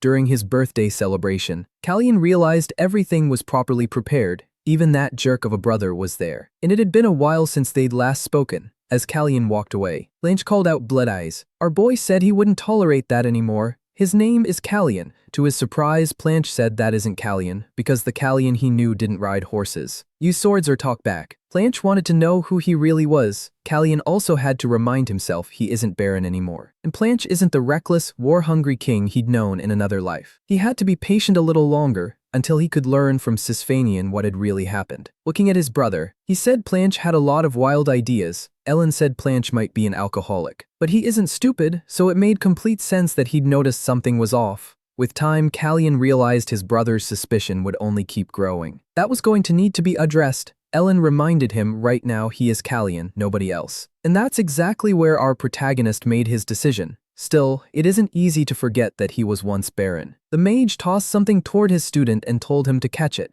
A communication ring so they could stay in contact when needed. It doesn't work where Sisfanian's power is present, so it's useless inside the palace. But out in the open, it works perfectly fine. Ellen also reminded him that everyone in that hall was his people. Commander Johann introduced himself. He leads Siegfried's men, and they would protect Callian all the way to Sisfanian's nest, which sits within their territory. They were genuinely impressive, and they made no effort to hide the fact that they weren't thrilled about their young master working as a butler. Suroyan Jr. asked if our boy needed anything before the trip got underway. And right there, in front of all those knights, Callian asked the butler to bring him something to drink. To make it worse, the butler asked if he preferred tea. Once Callian decided, the butler told him to wait a moment. And Callian obviously noticed those knights were absolutely not okay with this. Ellen still couldn't understand why his disciples seemed to go out of his way to make enemies in that city. This ceremony was clearly something significant, something rare. Full caravan was ready to depart. Blanche was still watching everything very closely. The queen wouldn't be coming with them, but she stayed deep in thought. Our boy was about to set off with his master's approval. The royal coming-of-age ceremony, resolute, had officially begun. Knowing everything that had happened recently, the king was deeply worried about his son's safety. Ellen said there was no need to worry that much. Romain found that confidence strange, and the great mage said he hadn't said anything out of the ordinary. But that attitude was exactly what made the king even more worried. Callian looked down at the communication ring. No response, which meant his master was still inside the palace. The butler was being extremely attentive as always, and it was only fueling the knight's irritation. Suroyan Jr. had already said something about it. Callian couldn't use magic properly and his swordsmanship wasn't exactly formidable, so the knights needed to be even more vigilant. Because the young prince was essentially defenseless, that only made the knights even more wound up. They were quietly hoping their young master Suroyan would quit this lowly job soon. They still had 3 more hours of travel ahead. The butler suggested they stop to rest. But at that exact moment, everyone went on high alert. Callian realized quickly this wasn't that kind of situation. From deep within the forest, a girl appeared asking for help. She wasn't an ordinary person, she was an elf after being brought in. She said her name was Je and that she was hungry. She'd been hiding in the forest. Callian immediately felt that this first encounter was off in a way he couldn't quite name. The commander asked what they should do. Callian told them to feed the girl. He also said that if she was being chased, she should have said so from the start. A hooded man on horseback was approaching. Callian pulled the hood over the girl and told them to hide her. When the stranger got closer, they asked who he was. The man said he was chasing a thief. The commander said there were no strangers traveling with them. But the man spotted the child being hidden almost immediately. He told the knight he wasn't there to cause trouble and asked to take a look. So Callian asked, what does the person he's looking for look like? The wanderer said it was a young elf. And Callian told him to go ahead and search. The girl panicked, and the wanderer moved toward her. As he passed by Callian, Callian ordered him, don't turn around and pay very close attention. The two people hidden and watching from the shadows weren't there to help. Their killing intent was aimed at both the wanderer and the child. The moment he confirmed where she was, arrows would fly. The wanderer looked back in desperation, and the arrows were already in the air, but every single one of them was stopped mid-flight by our protagonist. He had warned the wanderer not to look back, and he'd done it anyway. The attempted ambush put every knight into full combat mode. Arkan put up a protective barrier around our protagonist. At least he was useful for that much, even if Callian didn't like him. The arrows stopped coming. The attackers had fled. Arkan said he'd handle the child and told Kiri to go help our boy, moving toward our protagonist. Here he saw something dangerous. The wanderer was about to take the young prince's head off. Shocking everyone there, our boy blocked the attack with ease, and even countered with magic, slamming the attacker straight into the ground. The knights hadn't imagined for a second that our boy wasn't helpless. Turns out the prince could do a lot more than anyone had given him credit for. The butler was clearly terrified and immediately started scolding our boy. He could have been seriously hurt. He said our boy wasn't exactly skilled with a sword, and wasn't exactly a powerhouse with magic either. But the knights who had just watched the whole thing strongly disagreed. Someone truly useless wouldn't have been able to do what he just did to that wanderer, and certainly not that easily. After that, it was time to talk to the elf child. When asked what she'd stolen, she said Luca did it, she hadn't done anything. Callian couldn't really interrogate the child. She looked genuinely shaken, so he called Arkan over to help. It was on him to make sense of what the elf was saying. After a brief interrogation, Arkan looked completely drained. She worked in the Hariska forest, and she traveled with someone named Luca. It looked like he had stolen something from those men. The two of them had gotten separated while escaping. On top of that, the girl kept answering questions before anyone even finished asking them. She didn't know why it happened. It felt like some kind of clairvoyance, but she insisted it wasn't exactly that. Arkan got the difficult job of keeping an eye on the child. Callian planned to leave her at the next forest, so they wouldn't be slowed down, and it would fall to the lord of that region to investigate what had happened. At that moment, the commander came over to speak with our boy. There was something deeply suspicious mixed in with the wanderer's belongings, and he showed the artifact to Callian, who was just as surprised. Our boy knew exactly what it was. It's the same poison he's been consuming every single day. Now he wants to interrogate that wanderer personally. Now that he's locked up, the wanderer admitted he'd thought our protagonist was just some young noble, but quickly realized he was wrong. Callian answered that he's even more special than the wanderer could have imagined. Pulling out a small sample of the poison, our boy made it clear he wasn't going to push for a forced answer. He wanted the truth. He asked if the wanderer recognized what it was. The wanderer said all of them had carried a bit of it. He'd thought it was something useful, so he'd stolen some for himself. Our boy asked what those people were actually looking for. The wanderer said he wasn't sure, because they'd all been wearing masks. That left Callian deep in thought. The wanderer didn't seem to be lying or trying to protect anyone. But if our boy could figure out what the real problem was, he might be able to help this man, since he happened to be the very precious son of an influential family. The wanderer said his wife was in Hansen village, and those people knew exactly where she was. Callian gave his word he'd protect her, no matter what. He also learned those men had dropped small marble stones about the size of a fingernail, and that they needed to be examined by a priest. Callian figured these might be relics used by the priests of Tencel, and since Tencel had been searching for sacred relics, losing something valuable would have them extremely worried. Now the real question was, why did they have that poison? It's the kind used by Sacrisian agents so they won't be exposed if captured. The wanderer also mentioned he'd heard what they called their leader, Blue Nightingale. It sounded like a codename, and it caught our protagonist completely off guard. A bird name tied directly to his father's network, and it was somewhere nearby. A heavy rain started pouring down, and it stopped our protagonist from moving forward. He was forced to stop in Latland territory, which he was not happy about.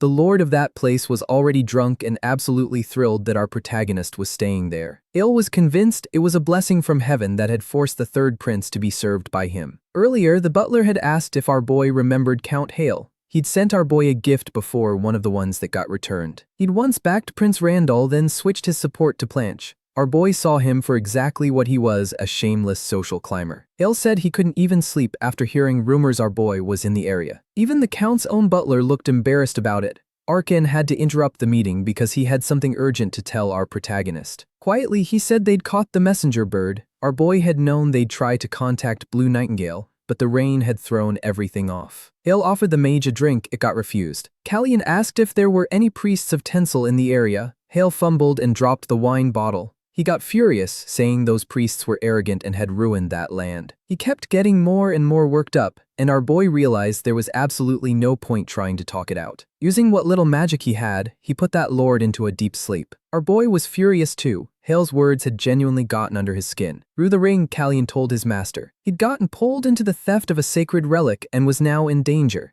But drawing on knowledge from his past life, our boy believed things would be okay. Blue Nightingale had never failed a mission before, and she already knew he was the third prince. They needed to investigate the area and find the priests to figure out what that spy was actually trying to do. A local bar looked almost empty. Our protagonist walked in, noting the people outside had followed him. A woman told them not to worry, saying she wasn't cruel enough to hurt people for no reason. Callian admitted he'd been worried, thinking his caravan had been attacked because they knew who he was. And of course they knew his identity, but that wanderer hadn't wanted to hear it. That's when our boy noticed there weren't many living people left in that bar. Blue Nightingale said that man had acted impulsively. Callian asked if she was fully involved in this now. At first the woman would have said yes, but looking at our boy, she felt the coldness of someone battle-hardened and experienced. She considered going for him with her knife, then decided it wouldn't be easy. Our boy asked if the elf she'd been chasing was still alive. They'd lost his trail somewhere in the forest. She wasn't happy with how things had gone, and since neither side had taken much real damage, he suggested our protagonist just leave, promising to leave the child alone. To agree to that, Callian wanted some questions answered first. The first, why was she looking for a sacred relic? If she wasn't a priestess. The woman fixed our boy with a hard, icy stare. She said those objects were extremely valuable. Our boy suggested she was planning to sell them, and she did admit her main line of work didn't pay particularly well. Our boy asked if the buyer of the relics lived in Latland. She said she didn't have to sell relics that way, it would be much easier to find a buyer right in Kairos. The woman said her buyer paid exceptionally well, and she already had an established relationship with him. Our boy knew that a Sacrisian spy could only build that kind of relationship through one route, through people who sold information about Kairos. To pay for that information, she was trading in relics. After thinking for a moment, our boy prepared to ask his final question. Back at the royal palace, many requests had been made to the king. Ellen, acting on our protagonist's behalf, said he knew that person well. There was no need for so many confirmations. He wanted to know how many priests of Tencel had passed through those lands. The king thought it might be a coincidence. Right now, there were 14 priests. Others had traveled to that region with a single shared purpose. They were gathering together. It wasn't as if Kairos was forcing them into anything, so the king had allowed them to search freely. Ellen said Tensel's situation wasn't good. They were in desperate need of priests. That's why the king had permitted them to leave the territory. He still didn't fully understand what the great mage was getting at, but he learned his son was asking for the location of all of them, which made the king genuinely curious. It didn't make sense for his son to be so fixated on that, especially since he was already in a region that had a priest. Meanwhile, back at Hale's estate, the count had been drinking from a very specific wine bottle. Now a similar bottle had appeared in the mysterious woman's hands. Our boy caught that small detail immediately. Blue Nightingale circled back to the final question. It seemed like she'd already answered it, saying it wasn't a very modest thing to ask. Outside, she left in a hurry. Callian realized his host had been lying. The priest was being hidden there. He needed to get back to the castle urgently. He told his master about it, including how he'd put that man to sleep during their meeting. He was certain the man hadn't been drunk. It had all been an act while our boy was away. Someone tried to speak with him, but his butler wouldn't allow it. Callian had gone out for a night walk. The old man who served as butler there said he needed to speak with our boy because his master wanted to apologize. Soroyan Jr. said that wasn't the proper way to go about an apology, and it wasn't a butler's place to pry into the prince's personal affairs. That left the old man very flustered. Soroyan Jr. was stalling for time because our boy still hadn't come back, and he couldn't let these people find out anything at all. He got more forceful with the old man, telling him to stop bothering them. Then our protagonist opened the bedroom door, complaining he couldn't rest with all that noise. His butler was visibly relieved to see him. Callian called his own butler incompetent, saying his one job was to keep nosy people away. That made the butler apologize, pointing out the old man had simply refused to leave. With a rough motion, our boy slammed the bedroom door, but on the inside he felt relieved. his clothes were still wet, and he realized he just perfectly imitated his brother's jerk behavior. With things settled, his butler admitted he'd come back earlier than expected through the window. Callian asked if anything else had happened while he was gone, but it had only been the old man. The real problem was the Snoops and our boy climbing out of a third-floor window. After getting properly scolded for that, he promised to be more careful. Callian noticed his butler was genuinely irritated and heard a fair complaint. Our boy never listens to him. He'd told Callian he was going for a walk, but the old man had kept coming back again and again, insistent and methodical, more interested in timing than in where our boy had actually gone. Checking in with his master, he realized the lord of that region was already on high alert. He definitely hadn't been drunk during that meeting. Now they were about to uncover something much bigger. His dealings with Blue Nightingale were about to be exposed. Drinking from that wine bottle would have been the perfect cover, but the lord had been put to sleep with magic before he could. That's why the butler had been so anxious, trying to piece together our boy's real intentions. Now the focus shifted to why he wanted to get his hands on a secret artifact. It could be used as leverage in negotiations with Haledom, the land of Randall's mother, signaling that Baron wanted them close, sending gifts to all possible heirs, helping that little child set all of this into motion. Uncovering a treacherous noble didn't feel like a coincidence, especially not with rain trapping them there. Our boy was stuck in that building and he had already decided to hunt the traitor. Hale was furious. He should have known our boy would be trouble the moment that gift got returned. Because of that unexpected sleep spell, his entire plan was now at risk, blinded by anger. Hale found himself wishing our boy were dead. He'd already spent a fortune building political alliances. He'd been promised fertile lands near the capital, but the scandal involving Celis had destroyed everything. The old butler came to speak with him. He still hadn't managed to make contact with the informant. Furious, the noble hurled a cup at the old man's head, saying he couldn't do anything right. And thanks to the rain, the protagonist would be staying another day. The old butler asked if the negotiation should be postponed. Hale said there was no other option. They couldn't do anything while the prince was right there. Still seething, he told his maid to bring his clothes. He was ready to teach our protagonist a lesson in humility he'd never forget. It was time for a meal and it was still raining hard outside. Hale was convinced our protagonist's calm expression was nothing but a bluff. He planned to use his title as count to punish our boy for using magic on him. Soon that young prince would be on his knees begging for forgiveness. While sitting across from our boy, someone apologized for the night before. Callian said it was fine and went right back to eating. Hale then asked if a spell had actually been used. Our boy confirmed it, said the lord's behavior had become unbearable. But it was fine, old grudges, he'd let it go. Since this must be the first time that noble had ever hosted royalty, it was only natural he'd be a little nervous. Hale had not expected that response. After that one brief exchange, Hale realized our boy was razor sharp, and suddenly it was the Count who looked like the fool. Callian mentioned he'd been exhausted from investigating the ambush, and because of that, he'd come across a very interesting piece of information. The name of a particular kind of bird. Hale nearly choked when he heard it, which made his old steward very alarmed. Hale told them not to interrupt. He and the prince were talking. Callian said he still needed more details, but it was in the lord's interest to know everything happening on his own land. Visibly rattled, Hale said he'd help with the investigation. He didn't want the prince getting hurt on his territory. The knight's commander decided to come over too. While they talked, Hale grew even more unsettled, and our boy said something very lucky had happened for that count. It looked like their man had finally decided to tell the truth. They all went to that same bar. Hale was disgusted. He would never normally set foot somewhere like that. Despite the noble's best efforts, our boy had already won this battle long before it started. The wanderer asked what had happened to his wife. Callian said nothing had been done to his family, he'd given his word, but there was a reason he'd come to see this man in person. He was going to be punished with execution. He'd attacked a prince and there were witnesses. There was nothing to be done about that, even if he were spared. His wounds were severe enough that his life would end soon regardless. But our protagonist could offer another path. A modest life on workable land with a proper house to live quietly with his wife if he was willing to cooperate.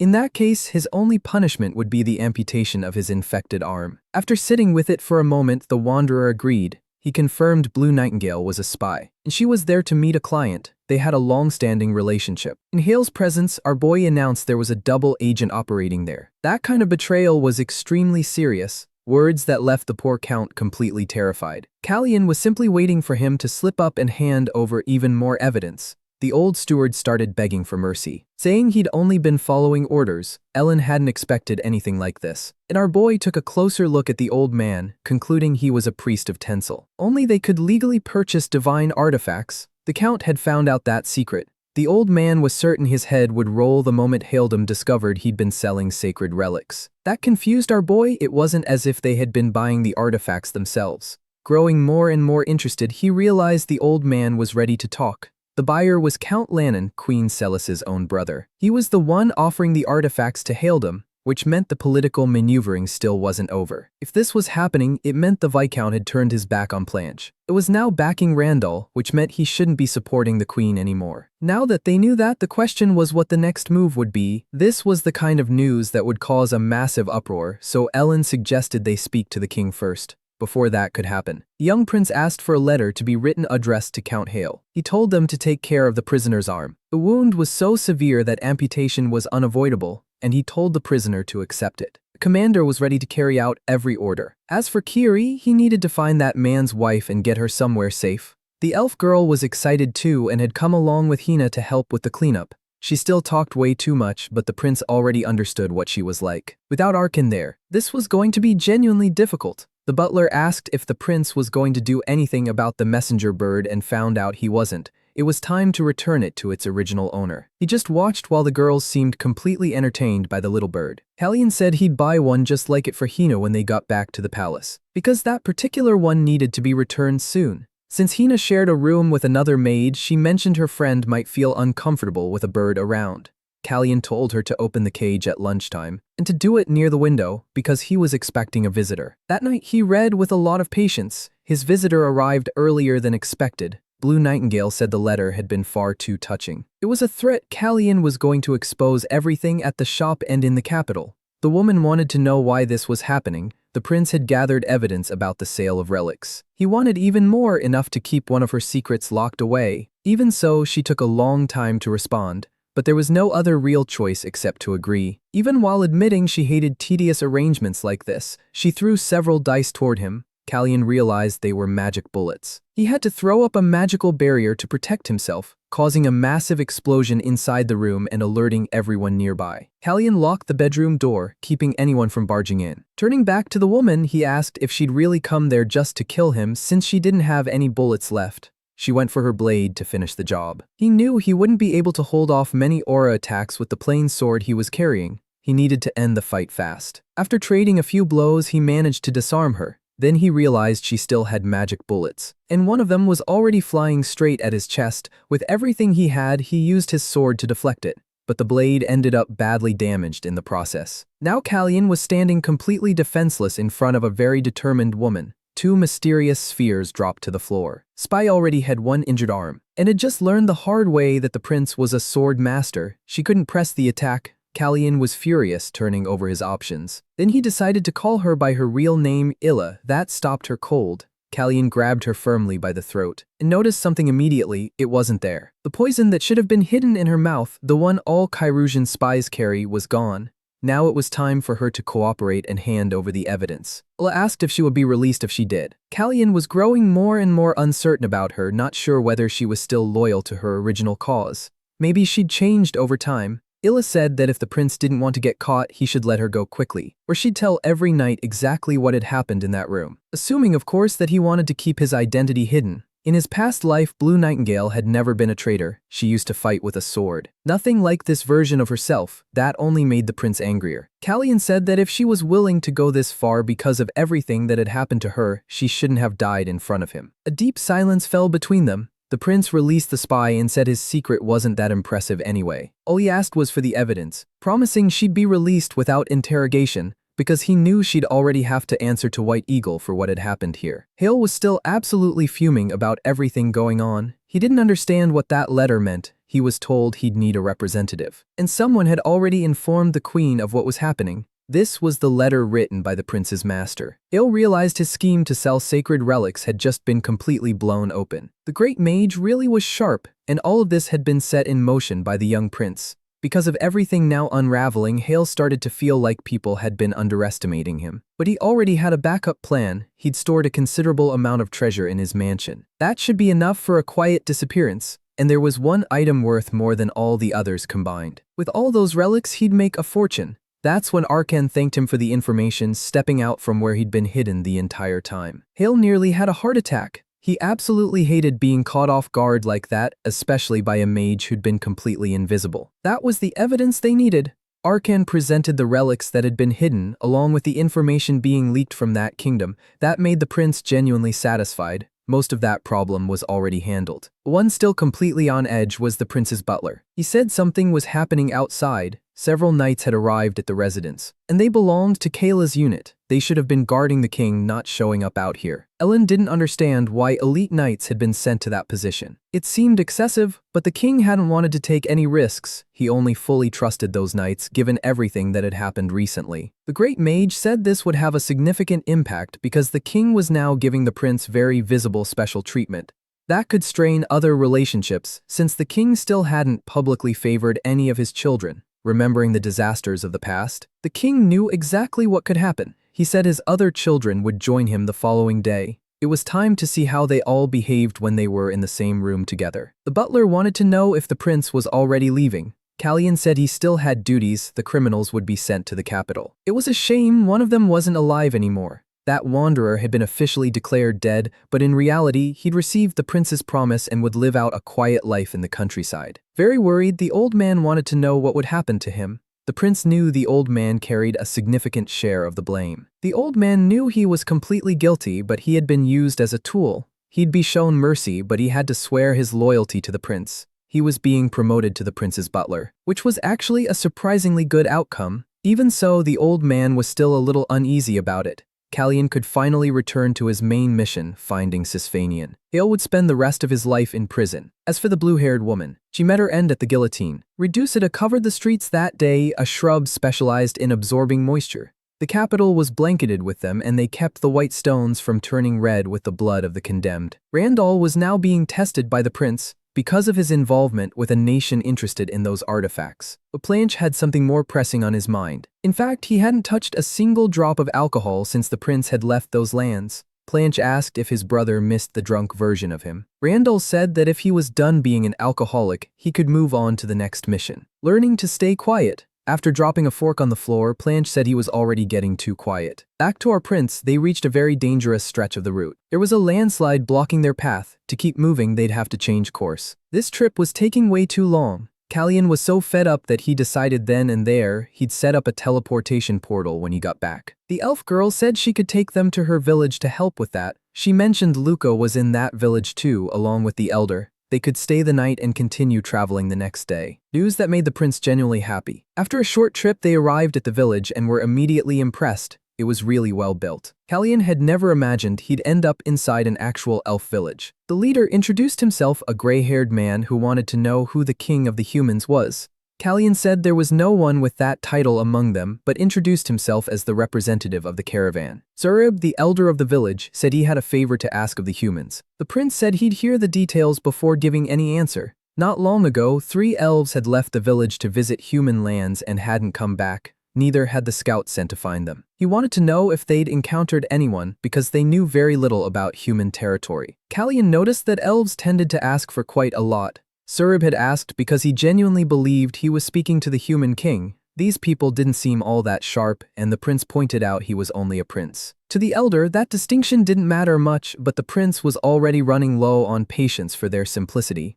He made it clear there was a very significant difference in meaning. Zurib confirmed he wasn't asking for free. He knew the caravan was heading towards Siegfried's territory. Traveling on human roads could be slow, but the elves knew the forest extremely well. They could cut travel time by up to 4 times, what would normally take 2 months. That was more than enough to convince the prince to help. Knowing that, the elder gave a sly smile. They investigated inside the forest. They didn't find any tracks of the missing elves. They found some mercenaries, but they didn't appear to be involved in any crimes. They could have been slave traders, but it didn't look that way either. Callian decided to investigate the nearby towns. According to the commander, there seemed to be a serious rivalry between the cities in that area. A healthy rivalry could be useful, and Callian was also thinking he might be able to pick up a new sword along the way.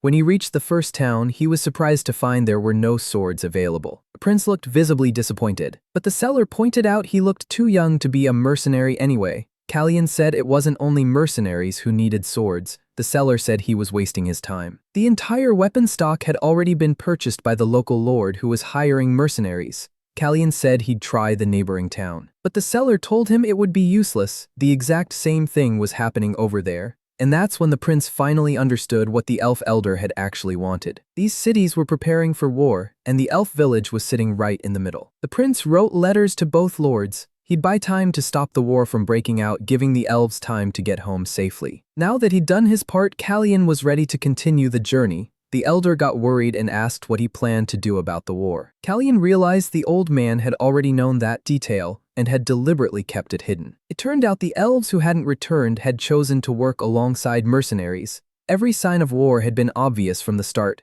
They'd already known, and they'd tried to use the prince to stop it precisely because he was royalty. The old elf had been backed into a corner. Callian said he no longer needed the forest shortcut because their deal was cancelled. With no strategic advantage left, there was nothing to negotiate. The elder asked the prince to wait just a little longer. He couldn't just stand by and watch a war happen. Callian said nobody fights forever. If the village mattered to them, they needed to actually work to protect it without relying on tricks and lies.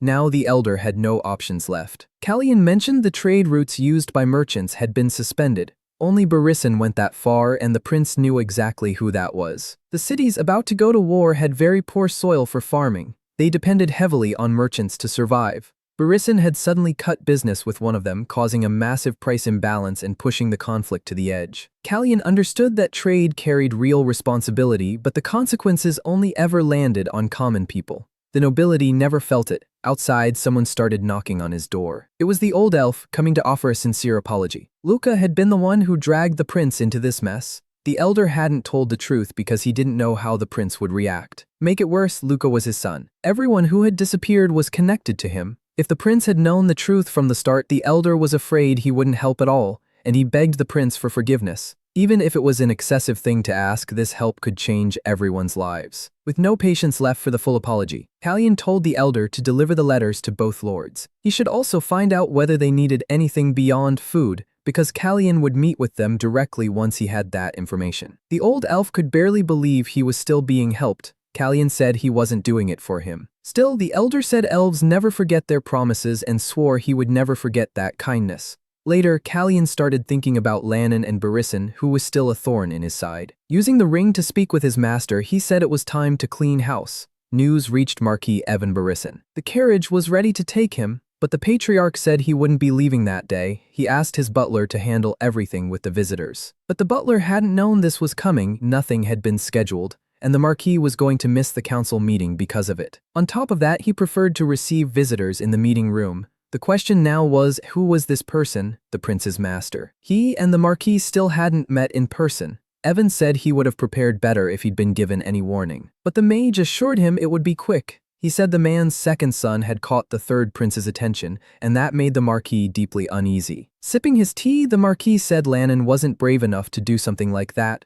Ellen noticed immediately this man looked down on his own children, so he produced something more reliable than the Marquis's opinion, a letter. After reading it, the Marquis became furious and demanded to know what the mage was implying. They both knew he'd tried to get rid of the troublesome one. In his rage, the Marquis said he wouldn't sit and listen to this from a deceitful meddler. Ellen responded that it was hard to have a conversation with someone whose throat had been cut. That only made the Marquis angrier. He'd been disrespected on his own territory. Ellen was quietly stunned by that level of nerve. This man had absolutely no idea how dangerous Ellen could be, so Ellen made him feel something very primal. The genuine fear of death. Ellen also made it clear he wasn't like our protagonist. Our boy hesitated when it came to violence. This mage wouldn't think twice about taking a few heads. After that, the Marquis had basically been reduced to a puddle. Eventually, he had to pull himself together. The truth was, Ellen was actually impressed by the man's endurance. He'd withstood the pressure of an 8th circle mage.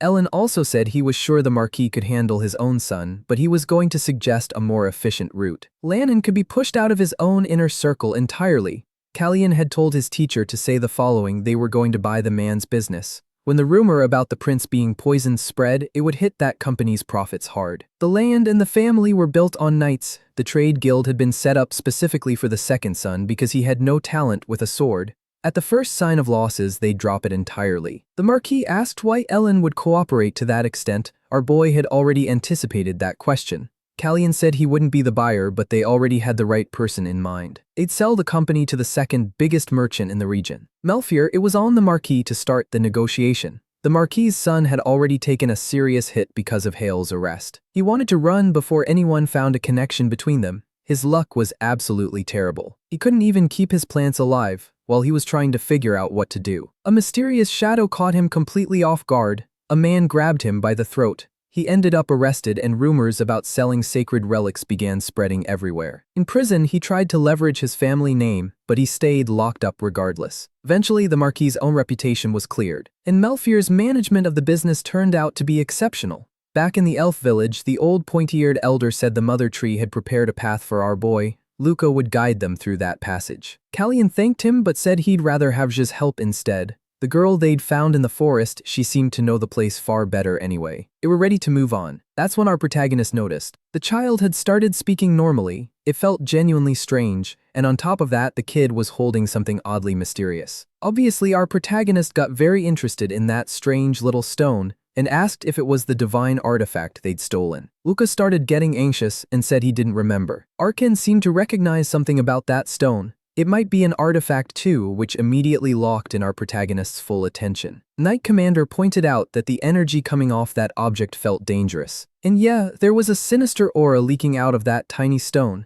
It was possible the previous owner had died violently and that needed to be investigated. Callian allowed the girl to keep using the stone to make communication between them easier, and the artifact that had once belonged to Luca now belonged to our protagonist. The girl was really happy about that and said she'd return it once they reached their destination. The one still worried was the commander. For the record, it turned out that child was a boy. Anyway, the commander was concerned because the kid seemed to know questions before they were even asked. That was something our protagonist had already picked up on. The kid could sense what was about to happen and that stone seemed to suppress it somehow. Maybe it was connected to the axis of time. Our protagonist's blonde brother was getting some information of his own. He was still thinking hard about what our boy had said that the roses would bloom. Lannon had been the enemy who fell this time. The blonde boy pulled out an artifact he'd been concealing in his hands. Through it, he made the withered flowers come back to life. Back in the forest, our protagonist seemed to be deep in meditation. Building up his inner energy, Ellen noted that instead of increasing his magic, the boy had been strengthening his aura, which wasn't what Ellen had wanted. But it was a habit deeply ingrained from his past life, from years of wielding a sword.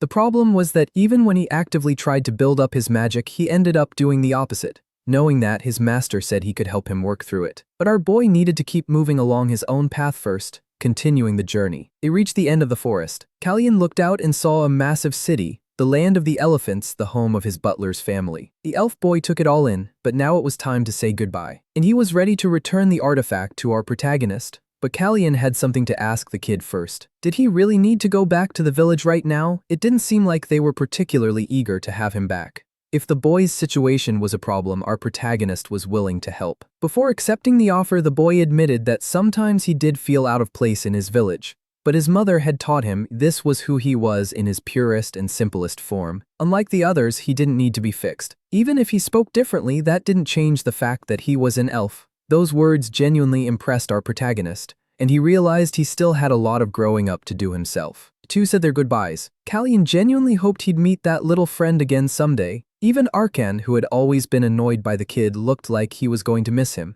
That city ahead looked like an enormous fortress. It was honestly a relief, knowing the Siegfried family had never wanted to take the Empire's throne. Before entering the city, Callian told his butler he could relax a little. He didn't want to irritate any more knights there and asked his butler to stop acting quite so much like a servant. The butler took some offense at that and said he could handle the situation just fine. Soroyan Jr. still carried a deep sense of duty toward our boy, the one who had stopped a blade in midair to save him. After they were given their rooms, our boy finally got to take a proper bath. He'd thought he'd already reached Siegfried territory. He had, but they were still at the outermost gates, 2 more days of travel still ahead. Callian looked at that mysterious stone again. He realized that even though this second life had changed him, his core instincts were still the same. So he had the idea to channel his aura and use it to feed the mana he needed. Arkan watched the intense glow of that energy and was completely stunned. Our boy had just tapped into a massive source of magic. Reaching the 4th circle with ease, they were finally getting close to the main castle, but that brought its own problem. Besides him, there were 6 other sword masters on the entire continent. Those with powerful auras could recognize the weaker ones on sight. Siegfried Sr. was the second most powerful man on the continent, far, far beyond our boy. All it would take was one brief glance, and he was shocked to realize he was standing in front of another sword master. Siegfried had a lot of questions, wanting to know how that had happened. He said our protagonist had grown tremendously and become a man he almost hadn't recognized him. He must have gone through a great deal of change. Kalyan said it wasn't anything that noticeable, but Siegfried disagreed, said our boy had truly transformed. Now he was going to take the young man inside. Watching all of this, the butler couldn't hide how happy he was. Siegfried said the great mage had chosen an excellent apprentice, someone who was not only a mage but also one of the 6th great sword masters of the continent.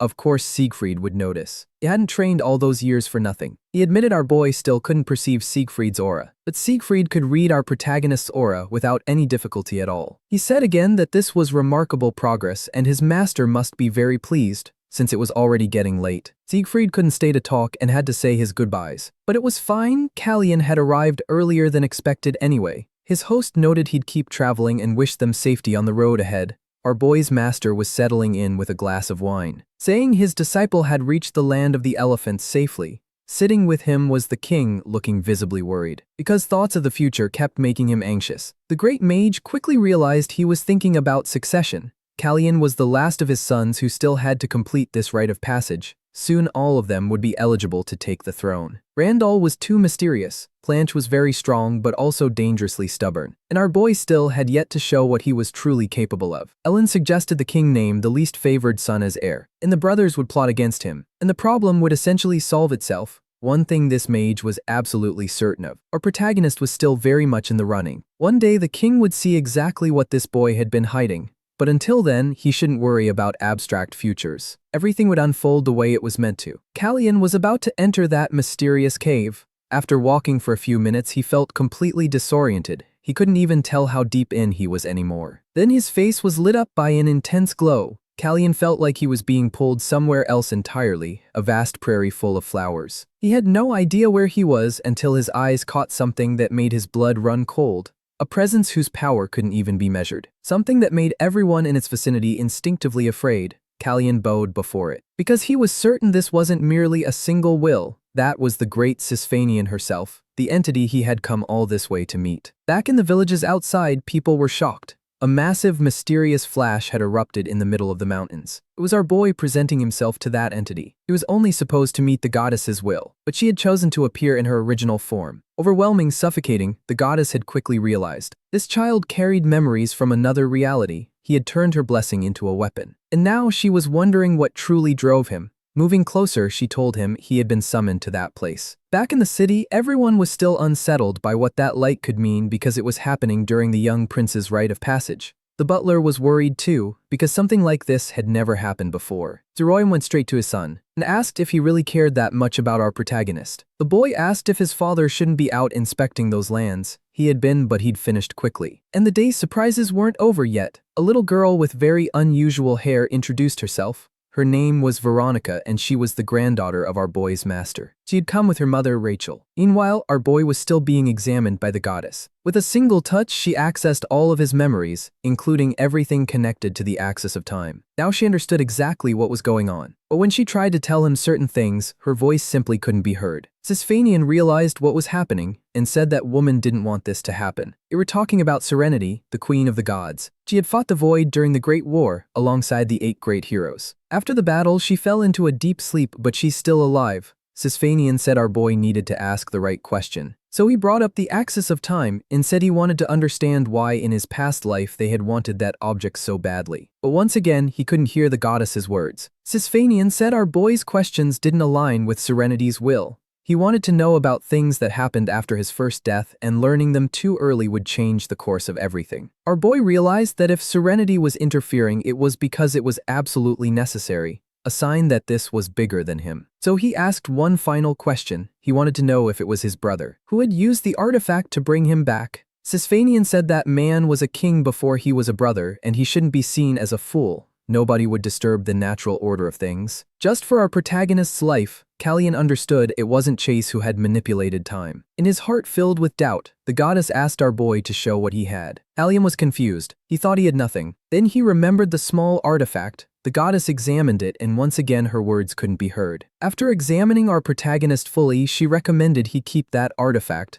promising he would find out everything when the right time came. He shouldn't be disappointed just because he didn't hear what he wanted in this meeting. He should return when he truly felt the time was right. A wave of carrier pigeons flew across the city, spreading news about the great light that had appeared during our protagonist's ceremony. Siegfried had never seen so many pigeons over his territory. He ended up getting scolded by his own daughter, who told him he shouldn't be standing around idle right now. Her name was Demiria and she was already an influential leader in her own right. Siegfried said it was fine even if he did nothing. His daughter said people coveted the power they held and they needed to be very careful about who was moving through their territory. Her concern made Siegfried proud because she was incredibly sharp. She got that from her mother, thank God. Still, they were a family of protectors, not rulers, even if she agreed with that. She felt different times were coming. The two of them watched our protagonist's silhouette through the window. Siegfried promised he'd find out which families were moving through the region so his daughter wouldn't have to worry even more. The butler was genuinely happy seeing all those pigeons. He made a point of mentioning it to his father, saying he'd even spotted a hawk. The goddess's words telling our boy to come back when he was ready still wouldn't leave his mind. His thoughts were interrupted by the butler, who brought some tea and pointed out that our boy hadn't moved from that window in a long time. He asked if Callian had found anything interesting in this territory. Callian said what was interesting couldn't be seen from there. Butler walked to the window and spotted Hina and her brother, playing with the Siegfried family dog whose name was Jan. Since that was the same name as the butler, he was immediately furious, convinced his father had come up with that brilliant idea on purpose. But they both quickly noticed that Hina really loved animals. Maybe they could adopt a dog at the palace. They'd need to teach it sign language so Hina could communicate with it. The butler happened to be fluent in sign language. Because of his sickly brother, Callian apologized for bringing up something so sensitive. But the butler said it had been a long time and besides, now he had our boy. Still, if the protagonist actually adopted a dog, it would cause problems with his brothers. Callian said he was ready to go to Camelin and he knew that was the crown princess's city. It almost sounded like he wanted to become the successor just to have a dog. Classic. That's when our boy casually mentioned he was also the only heir who had seen Sisfanian in her true form. A room somewhere else. A woman was having her hair brushed. The letters that had been sent had already reached their destination, which got this woman very excited. Our boy had a bit of trouble. Reaching his master, he needed to find a place that wasn't under the goddess's power, but he did find one. A family cemetery, discovered by the butler himself, which allowed the communication to go through without any issues. Ellen wanted to know how the ceremony had gone, and quickly found out it had all worked out, but she still wanted the details. She was stunned to hear that Callian had seen the goddess in her original form. He was supposed to have been there for that moment. Truth was, our protagonist had been just as blown away. He'd been told to come back when he was ready. Now that Lannon had disappeared, they needed to keep a close eye on the queen, who had already received a visit from Evan that same morning. But that noble definitely wasn't going to say anything about what had happened since the negotiation between him and the mage was protected by a binding pact. It was a little risky, but Ellen was very good at this kind of thing, and her apprentice was bold too, which he'd already proven. Lannon was a problem from the past now, so Callian didn't need to lose any more sleep over it. He had been one of the queen's agents, doing her dirty work. Mage had found a letter that might interest our boy, so at least she was trying to contact the count. She was desperate to reach her allies. The real problem was Evan's eldest son, who also happened to be one of the 6 great sword masters on the continent. While defending the borders, he'd gotten injured and he was planning to recover in the capital. A pretty obvious excuse. He was clearly coming to negotiate. Our boy was interested in meeting him. Later, Siegfried invited our boy to sit on a log and rest for a bit. They used the time to talk about the ceremony. Our boy hadn't just heard the goddess's will. Siegfried was genuinely impressed that he'd seen her in person, and he was happy about it knowing she was still alive. His family had protected that cave for 500 years, a dragon's nest that plenty of people had claimed wasn't even real. Turns out they were very wrong. Their determination to protect that place had truly paid off. Callian said he'd be back to speak with her again very soon, and having a teleportation portal there would be incredibly useful. Siegfried asked whether the king would approve something like that, since it could leave the capital dangerously exposed. Callian assured him access would be restricted, and if it ever became a danger, it could simply be destroyed. As long as the king approved, Siegfried had no objections. Our boy had one more favor to ask. Siegfried assumed it was about sparring, but that wasn't what he meant at all. Using his aura, Callian formed a kind of crystal in his hand. Siegfried immediately recognized it, a magic core forged purely from aura. Callian reshaped it into a sword. He clearly wanted to test how that weapon held up in real combat. Siegfried was ready to help run that test. On the surface, it didn't look like much. But the old man was the second strongest sword master on the continent. and the second most experienced traveler on the path of the sword. A terrifying opponent, his blade was heavy and fast. Kalyan got pushed hard by his attacks. Even so, Siegfried was impressed by the young man's skill, even if raw power wasn't there yet. His agility was incredible. Maintaining that aura sword had to be draining his mana fast. And Siegfried wasn't holding back in the session. Our protagonist's natural talent only fired Siegfried up even more. He didn't look anything like that weak kid from before, but they just hit the limit. Siegfried could tell the kid wasn't a real challenge yet, so it was time to settle the training properly. The old man threw a powerful strike and our protagonist repelled it, finding an opening for a clean counter. The blade passed dangerously, close to the old man's neck. Kalyan immediately realized he'd done something very stupid. Siegfried was now radiating an enormous amount of power, ready to show the kid exactly where he stood in this world. In the end, the aura sword was destroyed, but what surprised Siegfried was that he had actually managed to wound our boy just a little. They didn't even get time to discuss it. A crowd had gathered, watching with intense curiosity. On top of that, the old man's sword had cracked and there was a wound on his neck. The commander and Siegfried's knights hadn't expected anything remotely like this. Later that same day, they held a banquet. The old man revealed he could play the violin and play it beautifully, which left our protagonist genuinely impressed. Kalyan was still uncomfortable about the wound he'd caused. The old man's only real concern was how much he'd frightened his son, who was even more worried about our protagonist's condition. Kalyan thanked him for the training session and confirmed it had been an excellent opportunity, because now he knew exactly how much durability his energy sword had. After seeing Siegfried's power firsthand, he understood he still had a very long road ahead. The old man listened closely, then joked and asked how that cut on the kid's face was doing, said he might have overdone it a bit, but he'd had to react to our protagonist's speed. The two of them kept trading compliments. Siegfried said those techniques were fairly standard in Siegfried Knight's fencing. That comment genuinely rattled our protagonist. Siegfried said it would be hard to pick up that kind of habit training in this region. The Empire's technique relied heavily on footwork, but watching the protagonist move, he noticed a lot of shoulder blade rotation. Siegfried told him to be more careful. Someone like Barisan would spot that difference immediately. Our boy asked if Siegfried didn't want to know who he really was. The old man said he was on his own land. He had no interest in knowing who was wearing Kalyan's skin. He only wanted them to train together again. Our boy thanked him for that, then asked whether Gray would be able to sense the aura he now carried. Rumors said that Man's father hadn't been impressed by his son's ability, but even so, he should still be able to perceive our protagonist's power, so the kid needed to be prepared for every scenario. Kalyan understood he couldn't afford to sit still. After 10 days in that territory, Ellen asked if our boy wasn't eager to head back. Truth was, the protagonist wanted to stay a little longer. He asked whether Gray had already traveled to the capital. Still no news, so our boy decided to wait. Kalyan was a mage who was also a sword master, something the world didn't know yet. If Gray managed to sense his aura, it would bring a flood of unwanted attention. According to Arken, there were ways to conceal mana using spells, and he was ready to help our boy with that. They also started researching the teleportation circle with Veronica and Rachel. The great mage's daughter-in-law was exceptionally talented. She dedicated herself entirely to teleportation research. Our boy had a lot of ideas to share with Rachel and Arken. They got to work immediately. While our boy learned to conceal his mana, the spell itself wasn't the hard part. The hard part was keeping it running continuously. Siegfried was the only one there who could tell whether our boy's aura was leaking, so they couldn't leave the castle until the training was complete. Many training sessions and work sessions followed, until our boy finally got what he'd been working toward. Nobody looking at him would ever imagine he could use a sword like a master. It was time to travel again. Siegfried saw them off, saying he wouldn't go easy on our boy the next time they trained. Our boy said he had no plans on staying an easy opponent. Now they had to return to the capital. The mysterious man was getting news too. Surrounded by women, already knowing exactly what needed to be done. It was time for him to head back to the capital as well. This was Count Gray Barisan.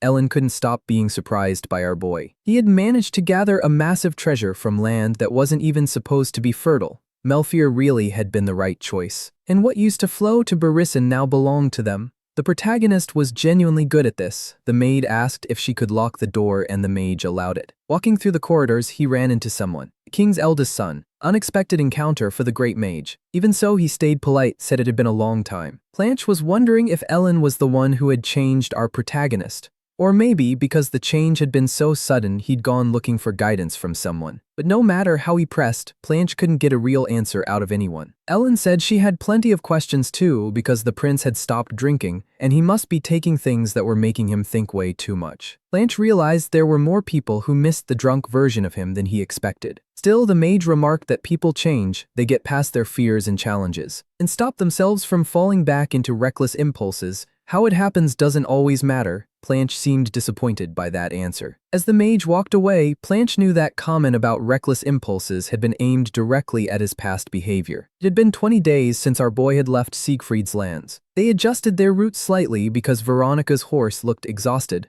Rachel's acceleration magic had been way too intense for it. The Viscount of that land seemed reasonable and the butler felt it was a good thing they'd stopped there, while our boy was getting a bit of rest. A familiar kind of noise caught his attention. That was exactly what he needed, so he asked his butler to deliver a message. Message was delivered. Our boy wanted to be introduced to the guests who had just arrived, which made the Viscount a little uneasy. He was receiving people from Barrisson, and even as a level-headed man, he knew they had no love for the third prince. He considered sending his guests away, but the butler continued with the message. If Gray was among them, Callian would like to invite him for tea. The Viscount felt relieved, because whatever happened next wasn't really on him anymore. Finally, it was time for the two of them to be introduced. Gray accepted the invitation for tea. It was time for them to get to know each other. As they exchanged their first look, Gray mentioned he was recovering from a shoulder injury, so he didn't feel able to stand and bow properly. Only a noble family could remain seated in the presence of royalty, and they belonged to Siegfried's line. Gray thought he was being understood, claiming he was in a great deal of pain. But our protagonist told him to at least lower his head since that was something he could do. Even the butler felt the air go heavy. He was worried about our boy, convinced he still had a fragile body. Arkan caught sight of the butler lurking behind the door and quietly told the others to stay alert. An interesting visitor had arrived. Before he could say who it was, Ina came rushing toward them with tears in her eyes. The butler told her to calm down and explain what had happened. It looked like something had happened to Kiri. In the nights outside, Arkan decided to head outside to find out what was going on. But the butler advised him not to make the first move. The mage went anyway, fully aware of the responsibility he carried. Growing more anxious by the second, the butler realized it was only a matter of time before something bigger happened. Gray was not happy at all about being ordered to lower his head. Callian said that behavior was completely unacceptable. He wouldn't say it twice. Completely furious, Gray stood up. And again, Callian told him to bow, but this time with a bit of that particular sinister energy behind it. According to the butler, the two of them had met before, a long time ago. For Callian, that made perfect sense. It explained this man's arrogance, and he must be absolutely shaken by how different our boy was now. Now it was just a question of whether he'd take the bait and try to attack someone he had no chance of beating. Callian wanted with every molecule and atom in his body for that noble to choose violence. Gray started to realize the rumors about our boy might actually be true, but he was stubborn. Thank God the host of that meeting scared out of his mind. Told Gray to show more respect. After that scolding, things might have gone from bad to worse, which made our protagonist deeply regret it because that man was dangerously close to his own end, even if he didn't believe it himself. Holding back his fury, Gray bowed politely. Callian said he was feeling tired now and they could continue the meeting another time. That only made Gray even more furious. But before leaving the room, Callian told the host to take good care of the Count. He looked a little unwell. Words that completely crushed whatever remained of Gray's ego. But attention shifted fast, because a massive fire had just broken out outside. That was Arkan's magic. As an ice specialist, he would never use an explosion like that, unless he was sending our boy a warning. The mage had blown up a carriage with a fireball. Arkan still didn't know the full picture of what had happened, but he told Kiri that our protagonist was not going to be happy about this. The other knights were furious. On one side, they were saying he'd destroyed the carriage of someone important. On the other, Arkan said they had provoked someone who served a far more important person. Their employer was the third prince. And Count Gray's people needed to learn how to show respect. The knights decided to press that argument with force. But our protagonist arrived right at that moment and confirmed to their faces exactly whose people they were. In front of the prince, they suddenly lost all their nerve. Our boy asked the mage if he'd need to pay for the damage. Arkan said it wouldn't be necessary, he'd cover it out of his own reserves. That settled it. Callian concluded nothing truly serious had happened, but then he started noticing Hina was missing. She always stayed close to her brother. Arkan explained that those men had tried to grab the girl. Callian's smile vanished. Now he was burning with rage, ready to finish those knights off himself. When Gray came outside, it was already too late. His knights had had their tongues cut out. Arkan said they no longer belonged to any honorable order, because they had done something unforgivable to one of the prince's attendants. Gray felt even more humiliated after all of that. Several commoners had witnessed everything. Callian said his mage would reimburse the destruction of the carriage once they reached the capital. But that was the final straw for the foolish noble. Callian asked if his squire had nothing to say about it. Kiri stayed completely silent, because he'd already seen more than enough humiliation caused by what had happened to his sister, who couldn't speak, and now the prince was concerned about her well-being too, which was more than Kiri could have ever dreamed of. Still burning with anger, Callian ordered his squire to keep his posture. That night, Callian finally got to relax, a cup of tea in hand. With him was the host of those lands who had deemed all that behavior reckless, because the count was absolutely furious and might even try to attack the prince on the road. That would be extremely dangerous given he was a sword master. But what that noble didn't know was that our protagonist had already measured his aura, and at best, they were evenly matched. Our protagonist would fight that man in swim trunks with a knife and it still wouldn't be a problem.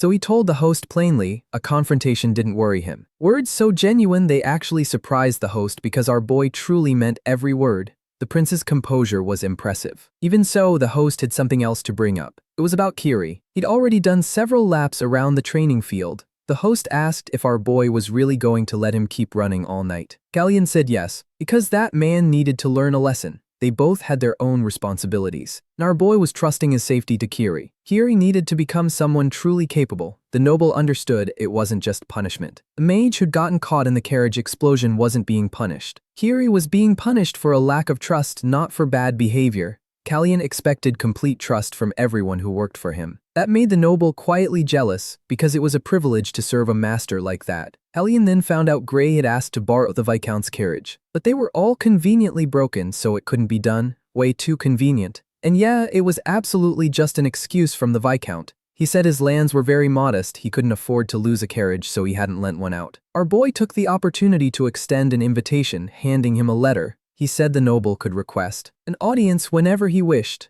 Callian also mentioned he'd like company on the journey back to the capital. Accepting the letter, the Viscount promised he'd be ready to leave alongside our boy. Back in the capital, Blanche was speaking with his mother for the first time in 5 months, and the very first thing she brought up was our boy. Blanche asked why she was so focused on the protagonist, and Celis said Gray would be arriving soon, and it was clear Blanche couldn't see the path she'd laid out for him, which made the prince ask what she meant. So Celis told him he was acting like a child. Being loud didn't change the fact that he was wrong.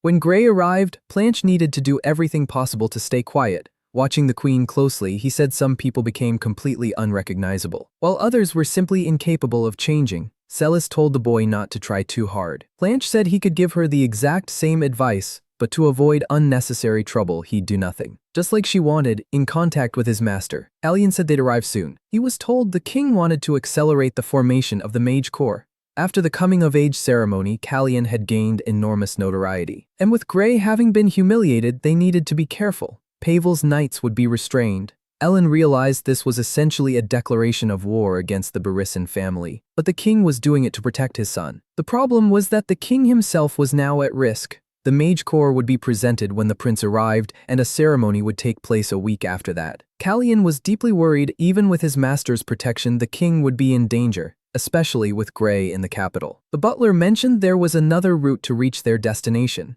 Knowing that, Callian was willing to take new risks because he needed to reach the Empire's capital first. Meanwhile, Gray was traveling inside a carriage built for women, which only made him even more furious. He was informed their caravan was being followed. It was our protagonist closing in fast. Gray couldn't figure out how the prince had gotten there so quickly. Must be some kind of magic trick. Callian said that idiot still didn't know how to treat nobility, which pushed that man's rage to the absolute edge. He was tired of being corrected by our protagonist. It was time to scrub that road with our boy's blood. A massive explosion went off and a great surprise followed. Gray found himself grabbed by the throat. Callian was slowly choking him. Summoning his aura sword, Callian said there was only one person responsible for all of this because honor demanded he defend his own reputation. In front of everyone, he punished the noble for his disobedience. They didn't even show what the wound looked like. But the man was on the ground begging for mercy. Callian asked if he still hadn't wondered why his brother had disappeared. A large sum of money had been handed to Marquis Barisan, and after that the land and the troublemaker both vanished.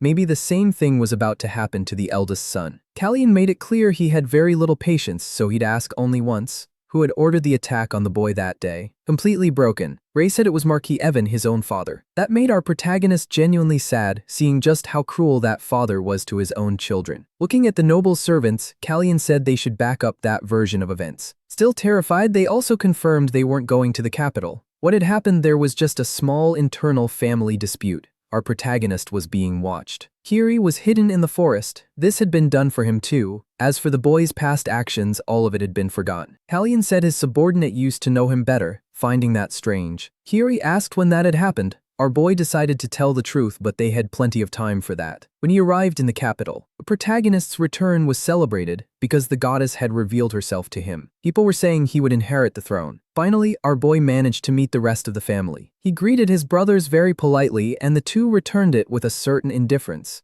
Especially Planche, who still seemed very intrigued as he returned the greeting. Callian couldn't believe it was actually happening. This was completely unexpected. It had to be some kind of plan. During the meal, the king started talking with his sons. He mentioned he'd heard Randall was still reading a lot. For our protagonist, that family gathering was the strangest thing he'd ever experienced in either of his lives. The king, who used to be completely indifferent now, seemed genuinely warm. One of the servants had to interrupt the meal, bringing urgent news to the king. He asked for the woman to be brought in, watching Planche's reaction. Our protagonist already knew who it was. The queen had come to join them too, after being greeted by our boy. The queen walked straight past him. Indifferent, she asked if the trip had been smooth, and Callian said it had been even safer than expected. Celis said she'd been worried, afraid he'd come back sick. Callian replied that the last time he'd gotten sick, he came back even stronger. There were hardly any problems beyond the castle walls. Knowing what had happened during his coming-of-age ceremony, Celis grew a little uneasy. His reputation had reached all the way to the Empire's capital, so she went straight to the point. She asked whether the king intended to name our protagonist as heir to the throne. A question that caught everyone at that table completely off guard.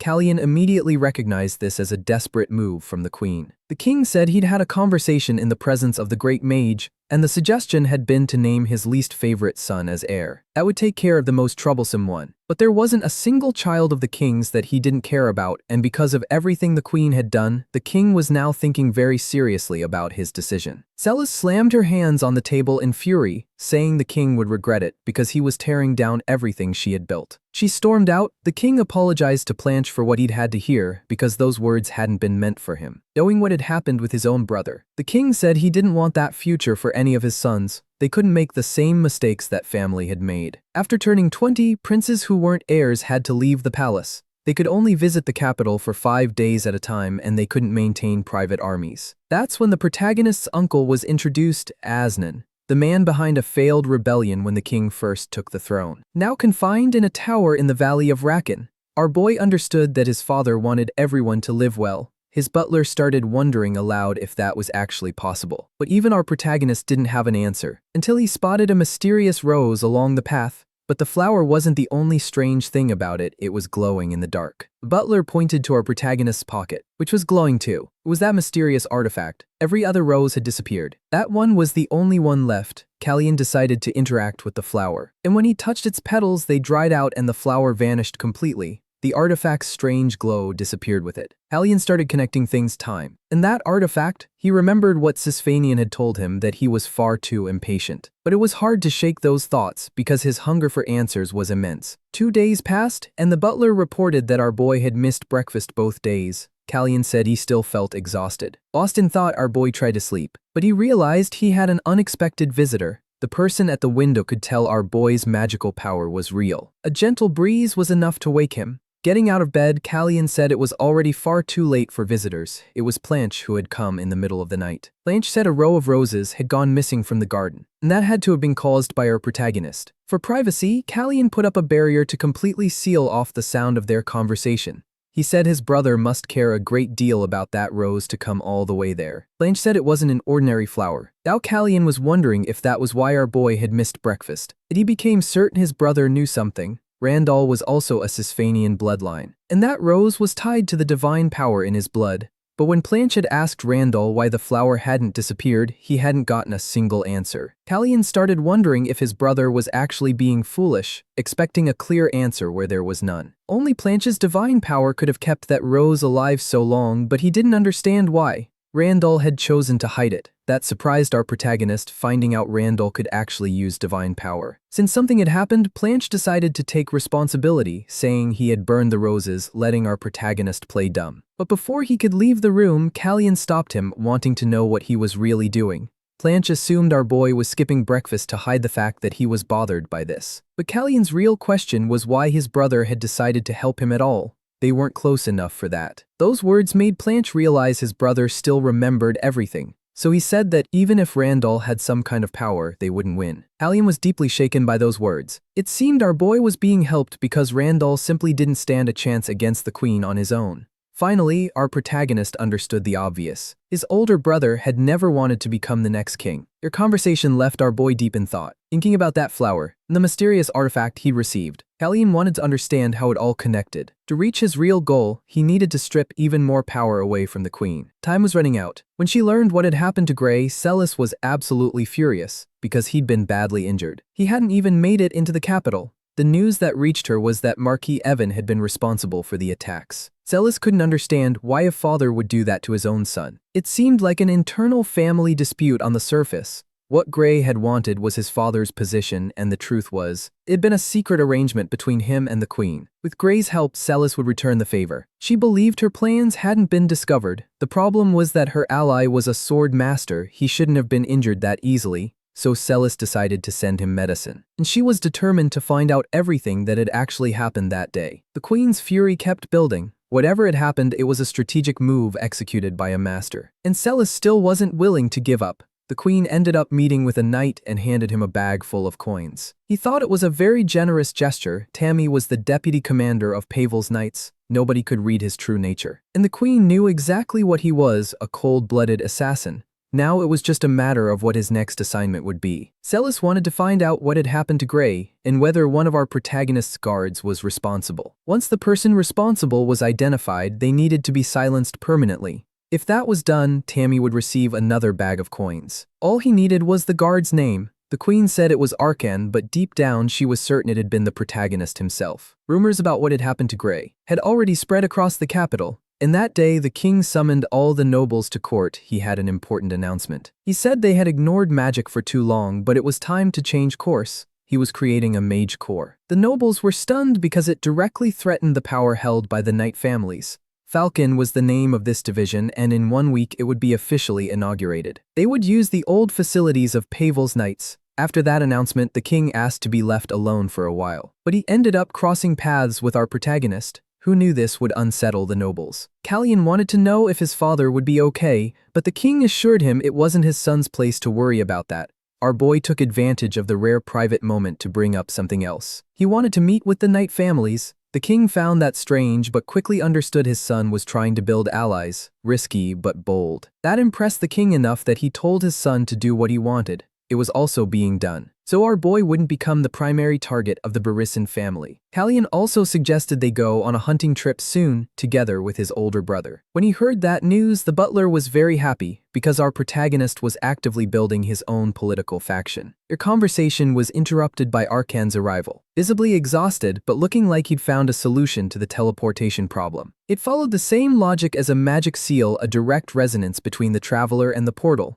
Callian wanted the full details but told the mage to rest first. Arkan said he needed to speak with Ellen immediately about the discovery, but the protagonist insisted he rest. He was so drained he didn't have the strength to argue. Callian quietly told Arkan not to fall asleep on the way back. But inside the carriage, the mage was already completely out. He remembered our protagonist's words and jolted awake at the exact right moment. His caravan was being ambushed. Several men were closing in. Arkan told the driver to speed up and not look back. A weapon was hurled at the mage, but he managed to deflect it. Somehow, Arkan had already been half expecting something like this, and as a member of the newly formed Falcon, he was fully ready to have a little fun. Callian was in the middle of a banquet with his master, who had noticed Arkan's absence. Our boy said he must be busy with his own responsibilities, because what had happened to Gray had gone public, and the queen was going to make a move. She couldn't be happy right now, she'd just lost a major ally. Only with Evan's death could his son inherit the title. The way things stood, Celis couldn't say for certain whether her ally's father had interfered in what happened. She'd need time to get her thoughts in order. She also had absolutely no idea what Arkan was capable of, and our boy was very confident Arkan could handle a few nights on his own. Last phase our boy had witnessed in his past life involving Arkan had for all intents and purposes ended in admiration.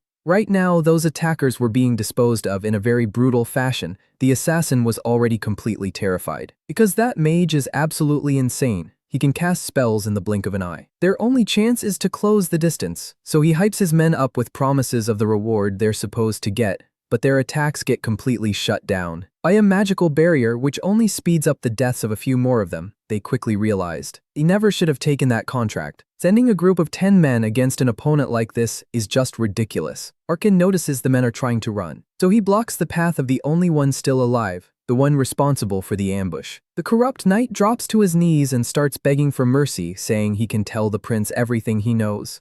Arkan says he'd better be more specific if he wants to keep living, so the knight admits it was orchestrated by the queen. One of her servants works for our boy and she'll be executed if anything happens. Looking at that bag of money, Arkan says his master isn't all that interested in remembering certain things. Completely desperate, the knight says he knows where the Marquis's money comes from, a secret illegal casino. They make money off rigged bets on fights. But our main guy already knows that place and he's got someone with well-known expertise about it. Looks like the knight has nothing else to offer. He ends up saying the Marquis hasn't held a sword in years, and the one he used to use is completely ruined. Arkan says that detail might make the young prince curious. The knight also says the conflict between Evan and his son is real, but the mage is sick of it and decides to cut the extra's head off, because that mouth has already said everything that needed to be said.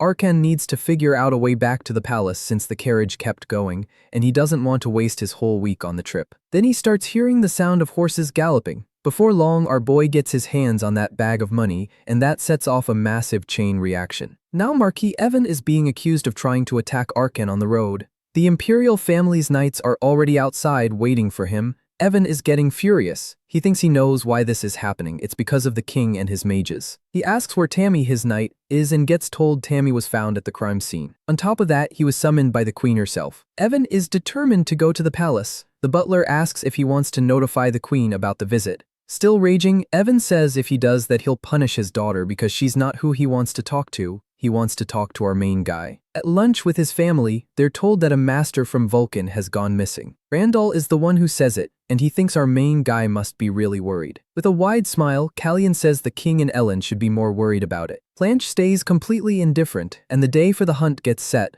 Looking at Randall, Planche asks if he's joining too. But that prince isn't planning to because he thinks the king set it up with the eldest son in mind. Planche tries to convince him to get some fresh air but gets ignored. To make it worse, he doesn't seem like the type who even likes hunting. Callian doesn't know if his older brother is doing all this just to help him, and right then gathered with his brothers. He feels something strange. It's his own master, and something has Ellen deeply irritated. Not long ago, Ellen went to meet Marquis Evan. Ellen asks if he's feeling any grief over losing so many subordinates, especially when he still has to show his face at court. To Evan, that sounds like a provocation. He says the mage's presence there is only tolerated because of the king's favor. Ellen answers that at least someone in that conversation is enjoying royal favor. Furious, Evan says he already knows who's been influencing the young prince in a bad way. Closing it on that point, Ellen says the king and the prince are more trustworthy than a knightly house that had 10 men beaten by a single mage. Ellen leans in and whispers in Evan's ear, asking how much the bribe was this time,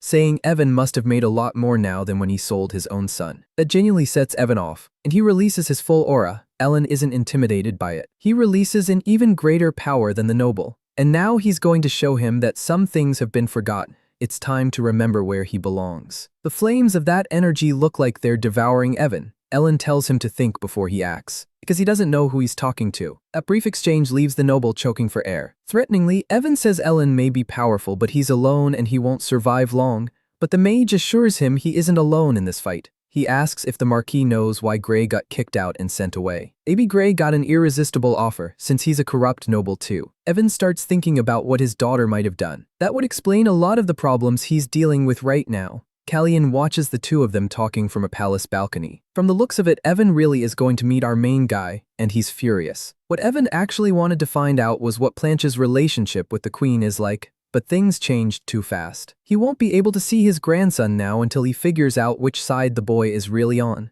As soon as Evan decides to leave, it starts raining. Callian realizes the hunt might not happen because of the weather. He asks his brother Planche what he thought of all of it. Planche says he heard about a message that morning, ordering some knights around. Callian figures Planche must have felt a clash between the two manas that morning, and the king is right. The boy has good swordsmanship. Wanting to know more, Callian asks if his brother talks to Evan often. Planche says he's never met him alone, which is exactly what our main guy expected because that family is full of schemes. Maybe that's why Evan wants to visit him. He definitely wants to strip the queen of her noble title, hoping his grandson can get the crown's title. If Evan's goal is just to push the queen off the board, then he doesn't need to keep helping our main guy. But if he wants to become the next king, he should meet Evan immediately. Looking seriously at our main guy, Planche says he already gave a very clear answer. Now they need to talk about something urgent. The queen's situation. She might make some really stupid decisions. But our main guy is already ready for that, and he doesn't want to shield her from the consequences of those actions. If Planche is going to become a real ally, he needs to be ready for what's coming. Planche takes our main guy's hand and agrees because he doesn't want to be used like the queen's puppet anymore. News of their alliance reaches the butler, and he's shocked. That means the eldest son turned his back on the queen, and in theory he had no reason to. Callian says his brother didn't turn his back on anyone. He just closed his heart to the mother he ended up with. The queen never even realized how toxic she's been to him, which is why the guy is an alcoholic. And here's the twist, he wasn't even an alcoholic. He just stained himself with wine. His breath was always fresh. It was all to ruin his own image. Every time he looked down on our main guy, it was in front of an audience. He was hoping the queen would abandon him. But it never worked, and desperate for power, Celis has reached a point of no return. Only death will stop her. Even hearing all that, the butler still doesn't understand why this unexpected alliance happened. Our main guy doesn't have an answer for everything either. The only person who could truly understand Planche already crossed the bridge. The old Callian, Arkan, isn't in those lands. Nobody's been able to find him. A messenger approaches the king to whisper something. They found a prisoner in the dungeons,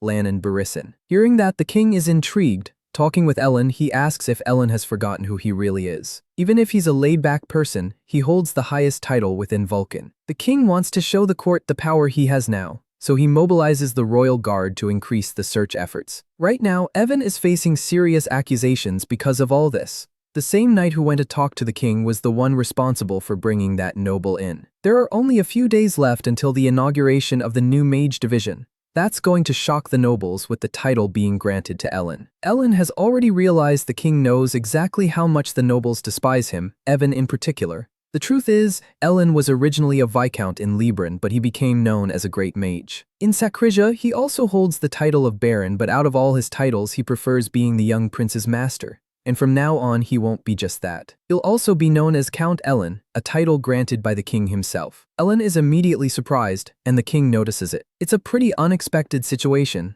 and it could lead to major consequences. Our main guy realizes the rain has stopped. The hunt is going to happen. The butler goes to wake our boy up and is surprised to see he's already up. Callian took a short walk because he needed to take care of a few things. The butler says our boy needs to look at something else. They just received some horses as a gift from Baron Melfier. Our boy is impressed by their quality, and that's not all. They also received a cat as a gift, which leaves our boy a little confused. He didn't know if he wanted to adopt a dog or a bird, but getting a cat is definitely a good thing. The animal ends up being handed directly to Hina. A pet like that can stay at the prince's residence, and our boy asks her to be very careful. He now realizes our main guy remembered her request and she's really happy about it. It doesn't take long for her to show what happened to her brother. The butler also tells our boy about the king's movements. He sent troops to the Barisan lands. Arkan is still missing. But that doesn't worry our boy at all. He just repeats Ellen's words. His subordinate's strength isn't small. Even so, our main guy won't just sit around. A Vulcan mage going missing is serious, and it'll be treated that way. Either way, life keeps moving. And it's time for the hunt. Not everyone knows whether Prince Planche will join in too. There are rumors he isn't in good health. Watching through the window, Planche remembers a conversation. Our main guy told him not to join the hunt and to say he's feeling feverish. Planche doesn't understand the reason for that plan, especially since he might genuinely not feel well enough to hunt. Callian says he'll talk to the king about it so he understands his son's absence. Planche still can't figure out what our main guy wants, but if he keeps him out of the succession conflict, that's fine. While he's thinking about it, he hears a cat meowing. One that belongs to our main guy, playing with Hina in the garden. Planche knows the girl is our main guy's servant, and the path she's on leads to the rose garden. If he remembers right, around the same time Randall usually goes to the garden too. One of Planche's guards points a sword at the girl. Rudely, he starts interrogating her right away, asking who she is and how she got there. Hina is terrified and knows she needs to identify herself, but since the guard probably doesn't know sign language, she thinks about writing on the ground. As soon as she starts moving, the guard gets even more aggressive because he doesn't know what she was trying to do. Hina panics because she has no way to write anywhere. That's when someone steps in, saying the guard's performance is pathetic. He didn't recognize a servant of the prince. His eyesight must be bad, or maybe it's his intelligence. Planche shows up and saves the day. Embarrassed, the guard apologizes, saying he didn't know she was a servant. Planche briefly meets Hina's eyes and tells her to get the cat out of there. She bows respectfully, thanking him for what he did. Randall says he'd been invited to the hunt by Planche himself, and yet neither of them showed up. Planche didn't expect to run into his brother in the garden, so he starts to excuse himself. Before leaving, Randall comments that things are getting better between Planche and our main guy. Out in the forest, the king isn't sure that's the best thing for his sons. While he tries to teach the mage how to use a bow, Ellen asks for silence so he can focus. Several nobles are with them and they don't know why they were split into groups. Among them are some tied to House Barrisson. Finally, after a lot of concentration, the mage manages to fire his arrow. But it can't even fly more than a few meters. The king has to hold back his laughter. Ellen hears it anyway and, trying to justify himself, says he's a mage who focused his excellence on other areas of life. The nobles realize the rival hunting group isn't going to be very impressive, and at that exact moment the bird Ellen tried to hunt gets taken down. They can't even see the arrow. Ellen says there's no rule against using magic. He asks the king if that's true, and the king immediately confirms it. Then the king asks if his mage wants to hunt those people too. The nobles realize they're completely defenseless. This was just a warning. To that mage and the king, they're no different from that bird. It's time for them to think about what they're going to do with their lives. Callian says he'll soon be hunting a different kind of creature, and that's why he needs those men's help. When they meet again, it'll be at the palace. The queen has just read a letter that leaves her furious. It's Gray's reply. The news is devastating. He can't use aura anymore, and the queen is asked not to bother him right now. On her table is the same bag of money given to that corrupt knight. The bag was found at Arkan's last known location. Our main guy is the one who returned it to her. The queen tries to pretend she doesn't know anything, but our boy knows she met with the corrupt knight. Even so, Celis insists on the lie. Just because a mage disappeared, she says, our main guy is panicking. She asks if Callian has already been negotiating with Gray.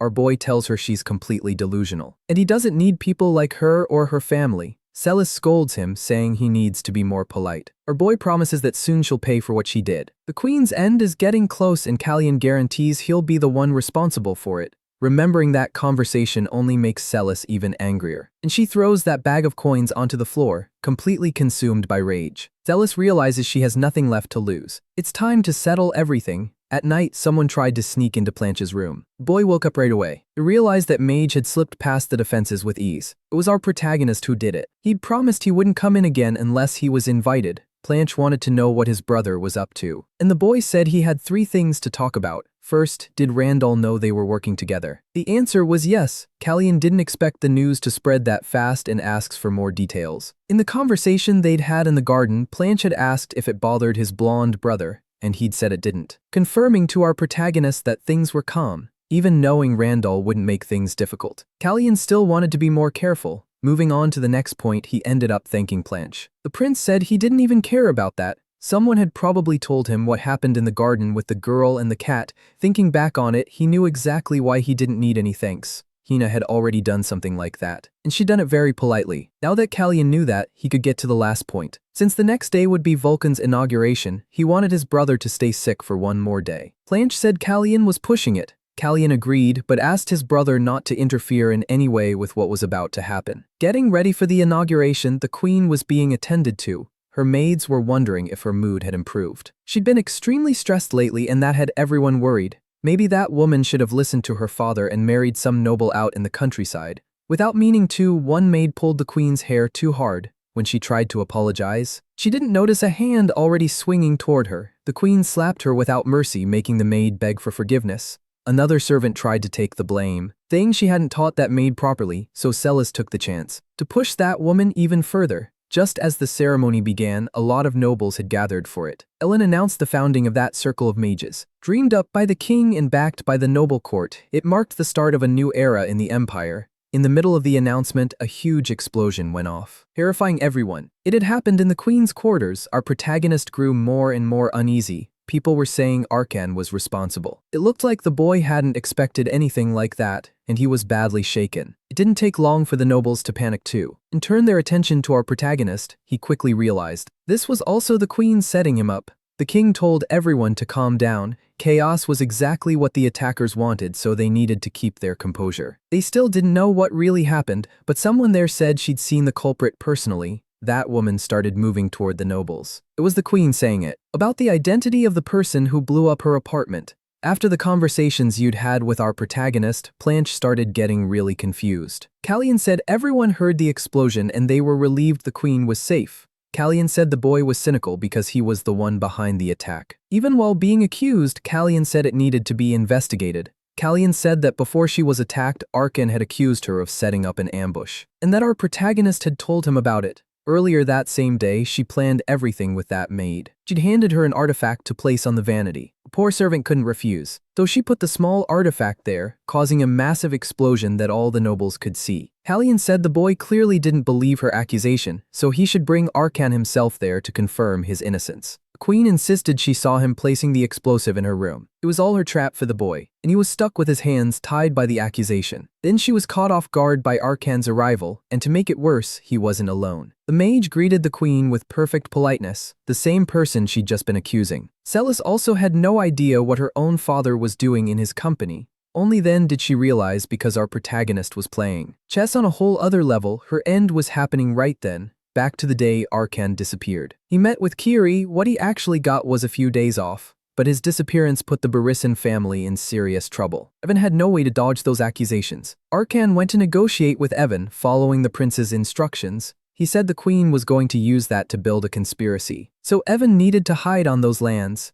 In exchange, Evan had to support the boy so the false accusations wouldn't go forward. Ali now had a full strategic advantage. With the king present, he said the investigation should start immediately. The Queen had demanded the mage be purged, and that had just happened. As he passed by her, Alien said he'd warned her. Solution be so reckless. Now her own father, the king, and the knights were all against her. So Celis started smiling like someone completely twisted. She said our protagonist's mother had been just as insolent. Proof they really were alike. She showed she was armed with a knife. And now she tried to attack our protagonist. Blood started spilling across the floor. Nobody expected it. The Queen couldn't believe the blood she'd shed. Not even our protagonist saw it coming. Blanche had been told not to interfere at all, but he decided to play the hero anyway. Now the poor guy was about to die, so Celis got even more furious, realizing she'd been betrayed by her own son. And she drove the knife in deeper. Callian watched his brother suffer in a brutal way. The king tried to stop it. His knights were mobilized, restrained the Queen. Deeply worried, the king told her to stop. The hand holding the knife was cut off, leaving the Queen in pain and shock.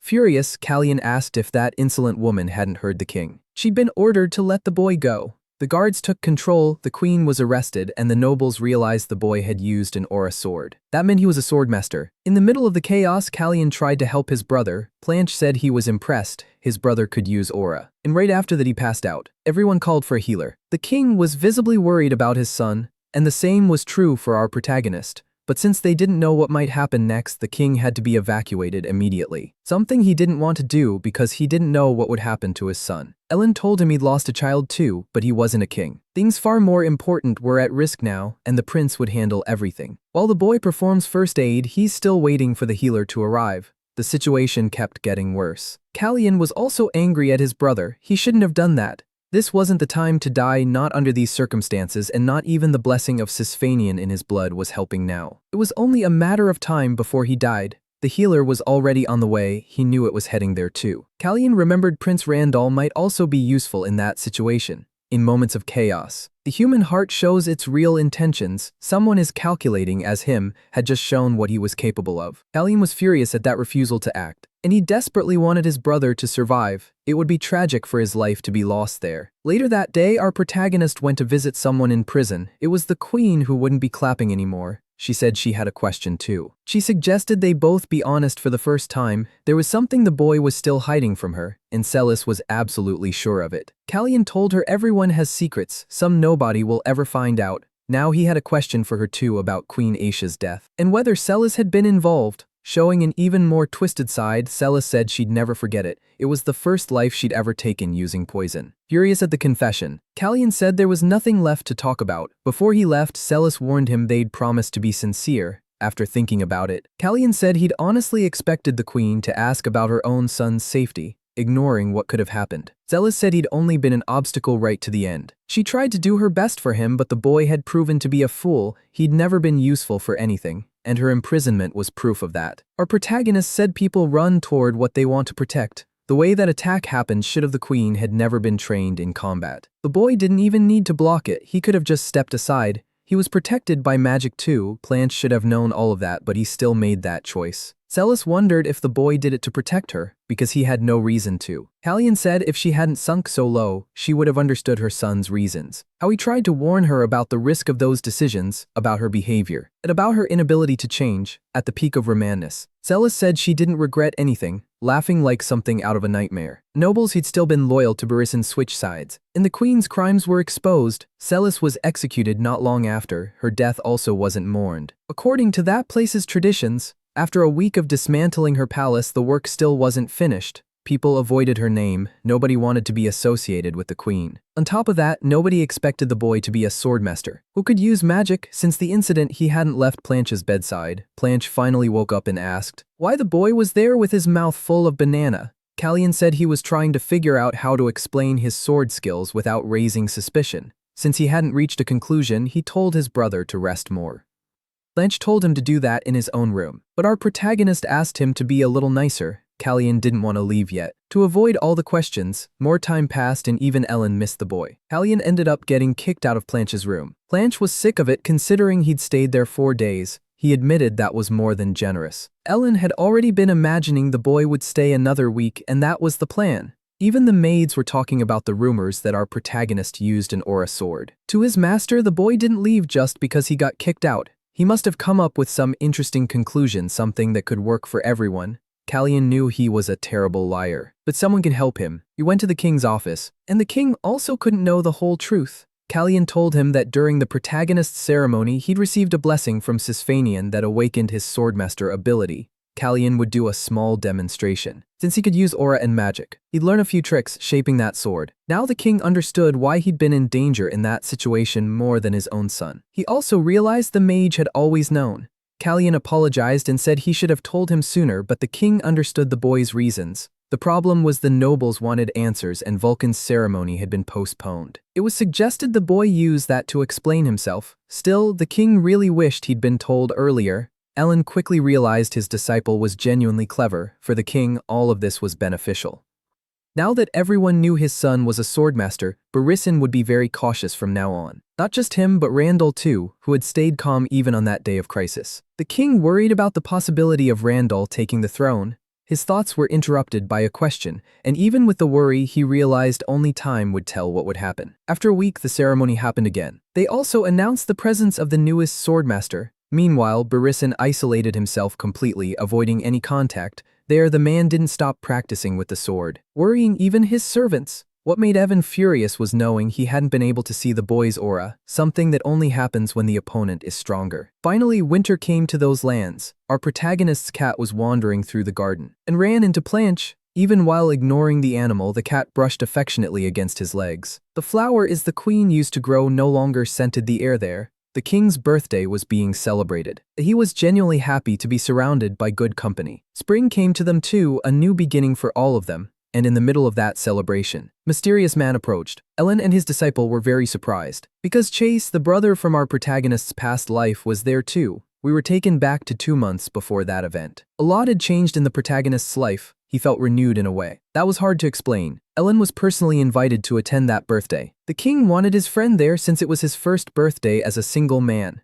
Knowing the party would be wild, Ellen promised he wouldn't leave the region. He also said time was passing way too fast. Now that they were having some tea, the king remembered when the mage arrived in those lands and was eager to see what the new year would bring him. Our protagonist kept training his abilities, defending himself intensely. Against Arkan's attacks, his aura sword was a terrifying weapon. By manipulating energy, he could turn it into a powerful shield. After defending, he decided to go on the offensive, cornering the mage with ease. It was an impressive training session, done in front of all the other mages in the organization.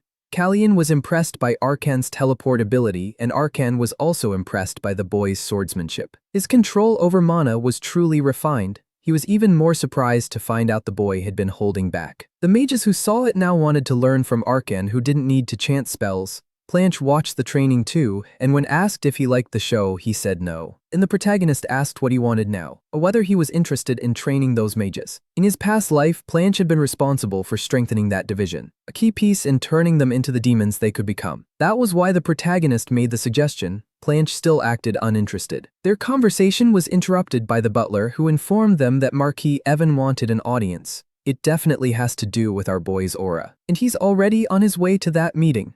Kalyan told his brother that everyone knows they're allies now. He can't stay hidden in the shadows forever, because soon he could be attacked. After training all winter, Evan wants to see our boy, not knowing he hides his aura with magic. That alone is enough to make him feel weaker. Even so, our boy is stuck, because he knows he isn't strong enough yet. Another problem is Planche, who still doesn't have a faction of his own among the nobles. Another political war is about to break out on this board, and our protagonist needs to keep his eyes on one person, Randall, someone he ended up running into in that same corridor. Coldly, Randall said he almost wished he'd helped our boy that day. Looking down on a prince is a huge taboo in this place's customs. Kalyan, knowing that, planted himself firmly and said he was 3 steps away from putting an end to all that arrogance. He brought up that rose that seemed eternal. Looks like he finally understood what it meant. Randall asked if our boy had seen it. Smiling, Kalyan said he was always thinking about why the rose stood out like that. Maybe it was a sign that flowers will always bloom in his brother's garden as long as they never end up out of reach of his feet. And that was exactly the message he wanted to send. They stared each other down at the end of the conversation. When Ellen heard about it, he was furious and suggested introducing Randall to Evan so they could plot together against the protagonist. Since our boy seems so willing to make enemies, Ellen is furious at his disciple's attitude. But Kalyan made it very clear he didn't provoke anyone for no reason. Now he's sure his brother won't make any move until he's certain there's no chance of an alliance forming between Kalyan and Evan. After everything that happened, Evan is going to be very cautious, because he can't wait to get to our boy. Planche also became an ally, but Randall needs to feel out new alliances. And that doesn't mean our protagonist is on the list. At the place where the illegal fights happen, people are having fun. Hooded man ended up drawing attention. They demanded he pay the entry fee. The answer came as a sword strike that separated a head from its body. The orders Kiri received were clear. Panic started spreading through the place. The only people he must not touch are the ones who work there against their will. The guards freaked out, but they were dismembered easily. There weren't supposed to be any survivors. Here he is, carrying out his order with total dedication. He went to the main office, and he almost got hit in the face when he did. One of the thugs took a girl hostage. Kiri is much more skilled now. He knows that girl agreed to be used as a hostage, so her life doesn't need to be spared. The gangster now has a hole in his chest. He said the person in charge of the place won't let this go. Kiri replied that he doesn't care at all. When the guards arrived, several lives had already been taken. Kiri abandoned his sword, revealing himself as a servant of the third prince. News is spreading fast, and a messenger needs to report what happened. The underground fight casino was attacked. The Marquis needs to know. That same messenger's path ended up being blocked by a few people. Kalyan asked where the man was going in such a hurry. Completely furious, Evan scolded his subordinate because all he had to do was report what happened immediately. Now even the royal family is involved in the investigation. All of this because Kiri survived the attack. Kalyan passed a message to that messenger, and while he was being shouted at, the messenger said Kalyan failed to pull Planche to his side. When the attack happened, they were told to pin the blame on their prince. Evan is thinking about that now. He thought the brothers had joined forces, but he might be wrong. A little calmer, Evan started to believe there's still hope. Deciding he'll meet Planche the next day, after the meeting happened, Planche passed that information to our protagonist. Looks like Evan bit the bait they'd set. Evan really did try to convince Planche to become an ally. The investigation is unlikely to find Evan responsible for it. The attack only served to knock down his influence. Kalyan now wants to know whether his brother has thought about the proposal he received. Planche said he's ready to put it into action. Our protagonist asked to be reminded what they'd planned. It's about Vulcan. He'll be put in charge of that division. Because of the illegal fight casino, another noble ended up being punished. Kiri received a 2-month suspension for using his sword without permission, and that time had finally passed. Our protagonist was woken up by his butler, who wanted to know if he'd like to rest a little longer. Kalyan said he had a weird dream. He still has the feeling of it, but he can't remember anything. The butler said it could be a sign of good luck and reported that Kiri made a move last night. He said he'd seen a tinsel caravan. That's a diplomatic visit. Planche found it really strange because it came with several priests. He thought about bringing it up with our protagonist immediately. Among those people is also the heir of Sakrija. Now the question is what he's doing there. Chase said it's an honor to speak with one of the heirs. Flashes of our protagonist's past reflect in the meeting between those two. Chase admits he's far from his lands, but he has business to take care of there. Mounted on his horse, our protagonist saw who was there. That seems to explain the feeling he had that morning. This is exactly what was going to happen that day. Ellen was surprised when he found out who was present for the king's birthday. Chase, the heir of Sakrija, something that makes them a little uneasy. Before long, Ellen decided what needed to be done. Our protagonist. He believes his disciple needs to prepare better for this meeting. He might hesitate too much, feeling conflicts tied to his past life. Chase is already waiting for him inside the hall. Approaching our boy, he revealed he'd been waiting to meet him for a long time. Callian stayed silent for a few seconds and Chase found that really strange, keeping his composure. Our boy said he'd been waiting for this meeting too. Ellen finally managed to enter the hall as well. Seeing that both princes had met, he asked why they were practically blocking the entrance. Chase said he hasn't seen the mage in a long time and hopes he's doing well. While the two kept talking, our protagonist fell back into that quiet inward silence. He needs to let out a deep breath. Because of this meeting, Planche watches everything closely. For the heir of Sakrija to come to those lands, there has to be an important reason. Ellen asked what that reason was. Chase realized he couldn't hide anything from him. His words might not deserve to be taken as truth, but he hopes the master will hear him out. Chase went back to the topic of the axis of time, which had disappeared without explanation. Ellen would never forget that artifact because he was one of the people responsible for inspecting it. Yeah, the question is why Chase is talking about it since he was there when the artifact vanished. Since then, strange memories have been coming into his head. Things he doesn't remember. At first he thought it might just be a dream, but soon he started to think he was going crazy. Until he reached the point where he couldn't deny it anymore, he simply had to accept it. Those memories were real. And he's sure his brother is somewhere inside that kingdom. Ellen didn't doubt him. If anything, he was surprised. So he asked whether Chase used that artifact to bring his own brother back. He knows the war was caused by people who wanted to possess the artifact. Baron was one of the ones who sacrificed himself to protect his ideal, and he would never ignore that sacrifice just to have his brother again. He kept the artifact until the end and never used it for anything. That lines up with what Sisfanian has said so far. Even so, Chase still remembers his brother's look that day and realizes he can't let him find out he knows everything. Just knowing he's okay is already a huge relief. Ellen is now deeply intrigued by these two brothers, and the path fate has set for them. Kiri ended up presenting himself to both of them. He came to deliver a message from the prince who would like to speak with them after dinner. Ellen realized he should have used a silent spell. Being careless, he asked whether Kiri had heard anything. When there was no answer, he realized he shouldn't regret it.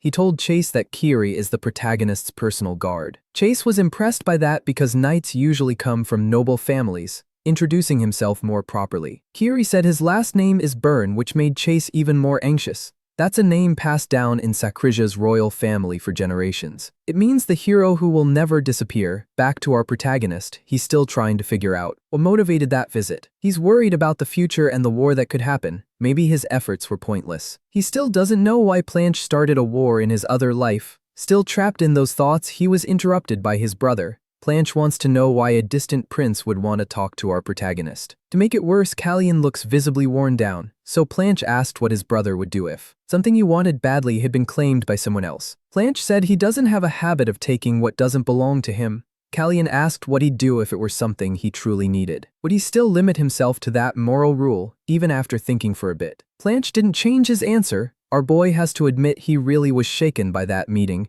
and the current version of Planche has no idea what's going to happen. Planche demands answers from our protagonist right now, using magic to block the sound. Callian remembered that his brother asked who he really was, a question that made our protagonist very nervous. Callian said time in this world went back 10 years, leaving his brother stunned, and he used to be Chase's brother. That's the truth that got revealed. It was time for Ellen to talk with his disciple. His secret has been revealed to one more person, and that has the mage seriously worried. Callian said he didn't give many explanations either, only that he was Chase's brother and now he's Planche's brother. Ellen is still very uneasy about this situation and wants to know what things look like now. Our boy has a request to make of Ellen, and he's counting on his master's cooperation. There's something he can't stop thinking about. Randall, his other brother, and all those priests who visited the kingdom recently. That isn't a simple coincidence. Outside, Planche ended up running into Chase. He asked what he was doing in the palace garden. Jay said he had free time, and the king gave him permission to look around the garden.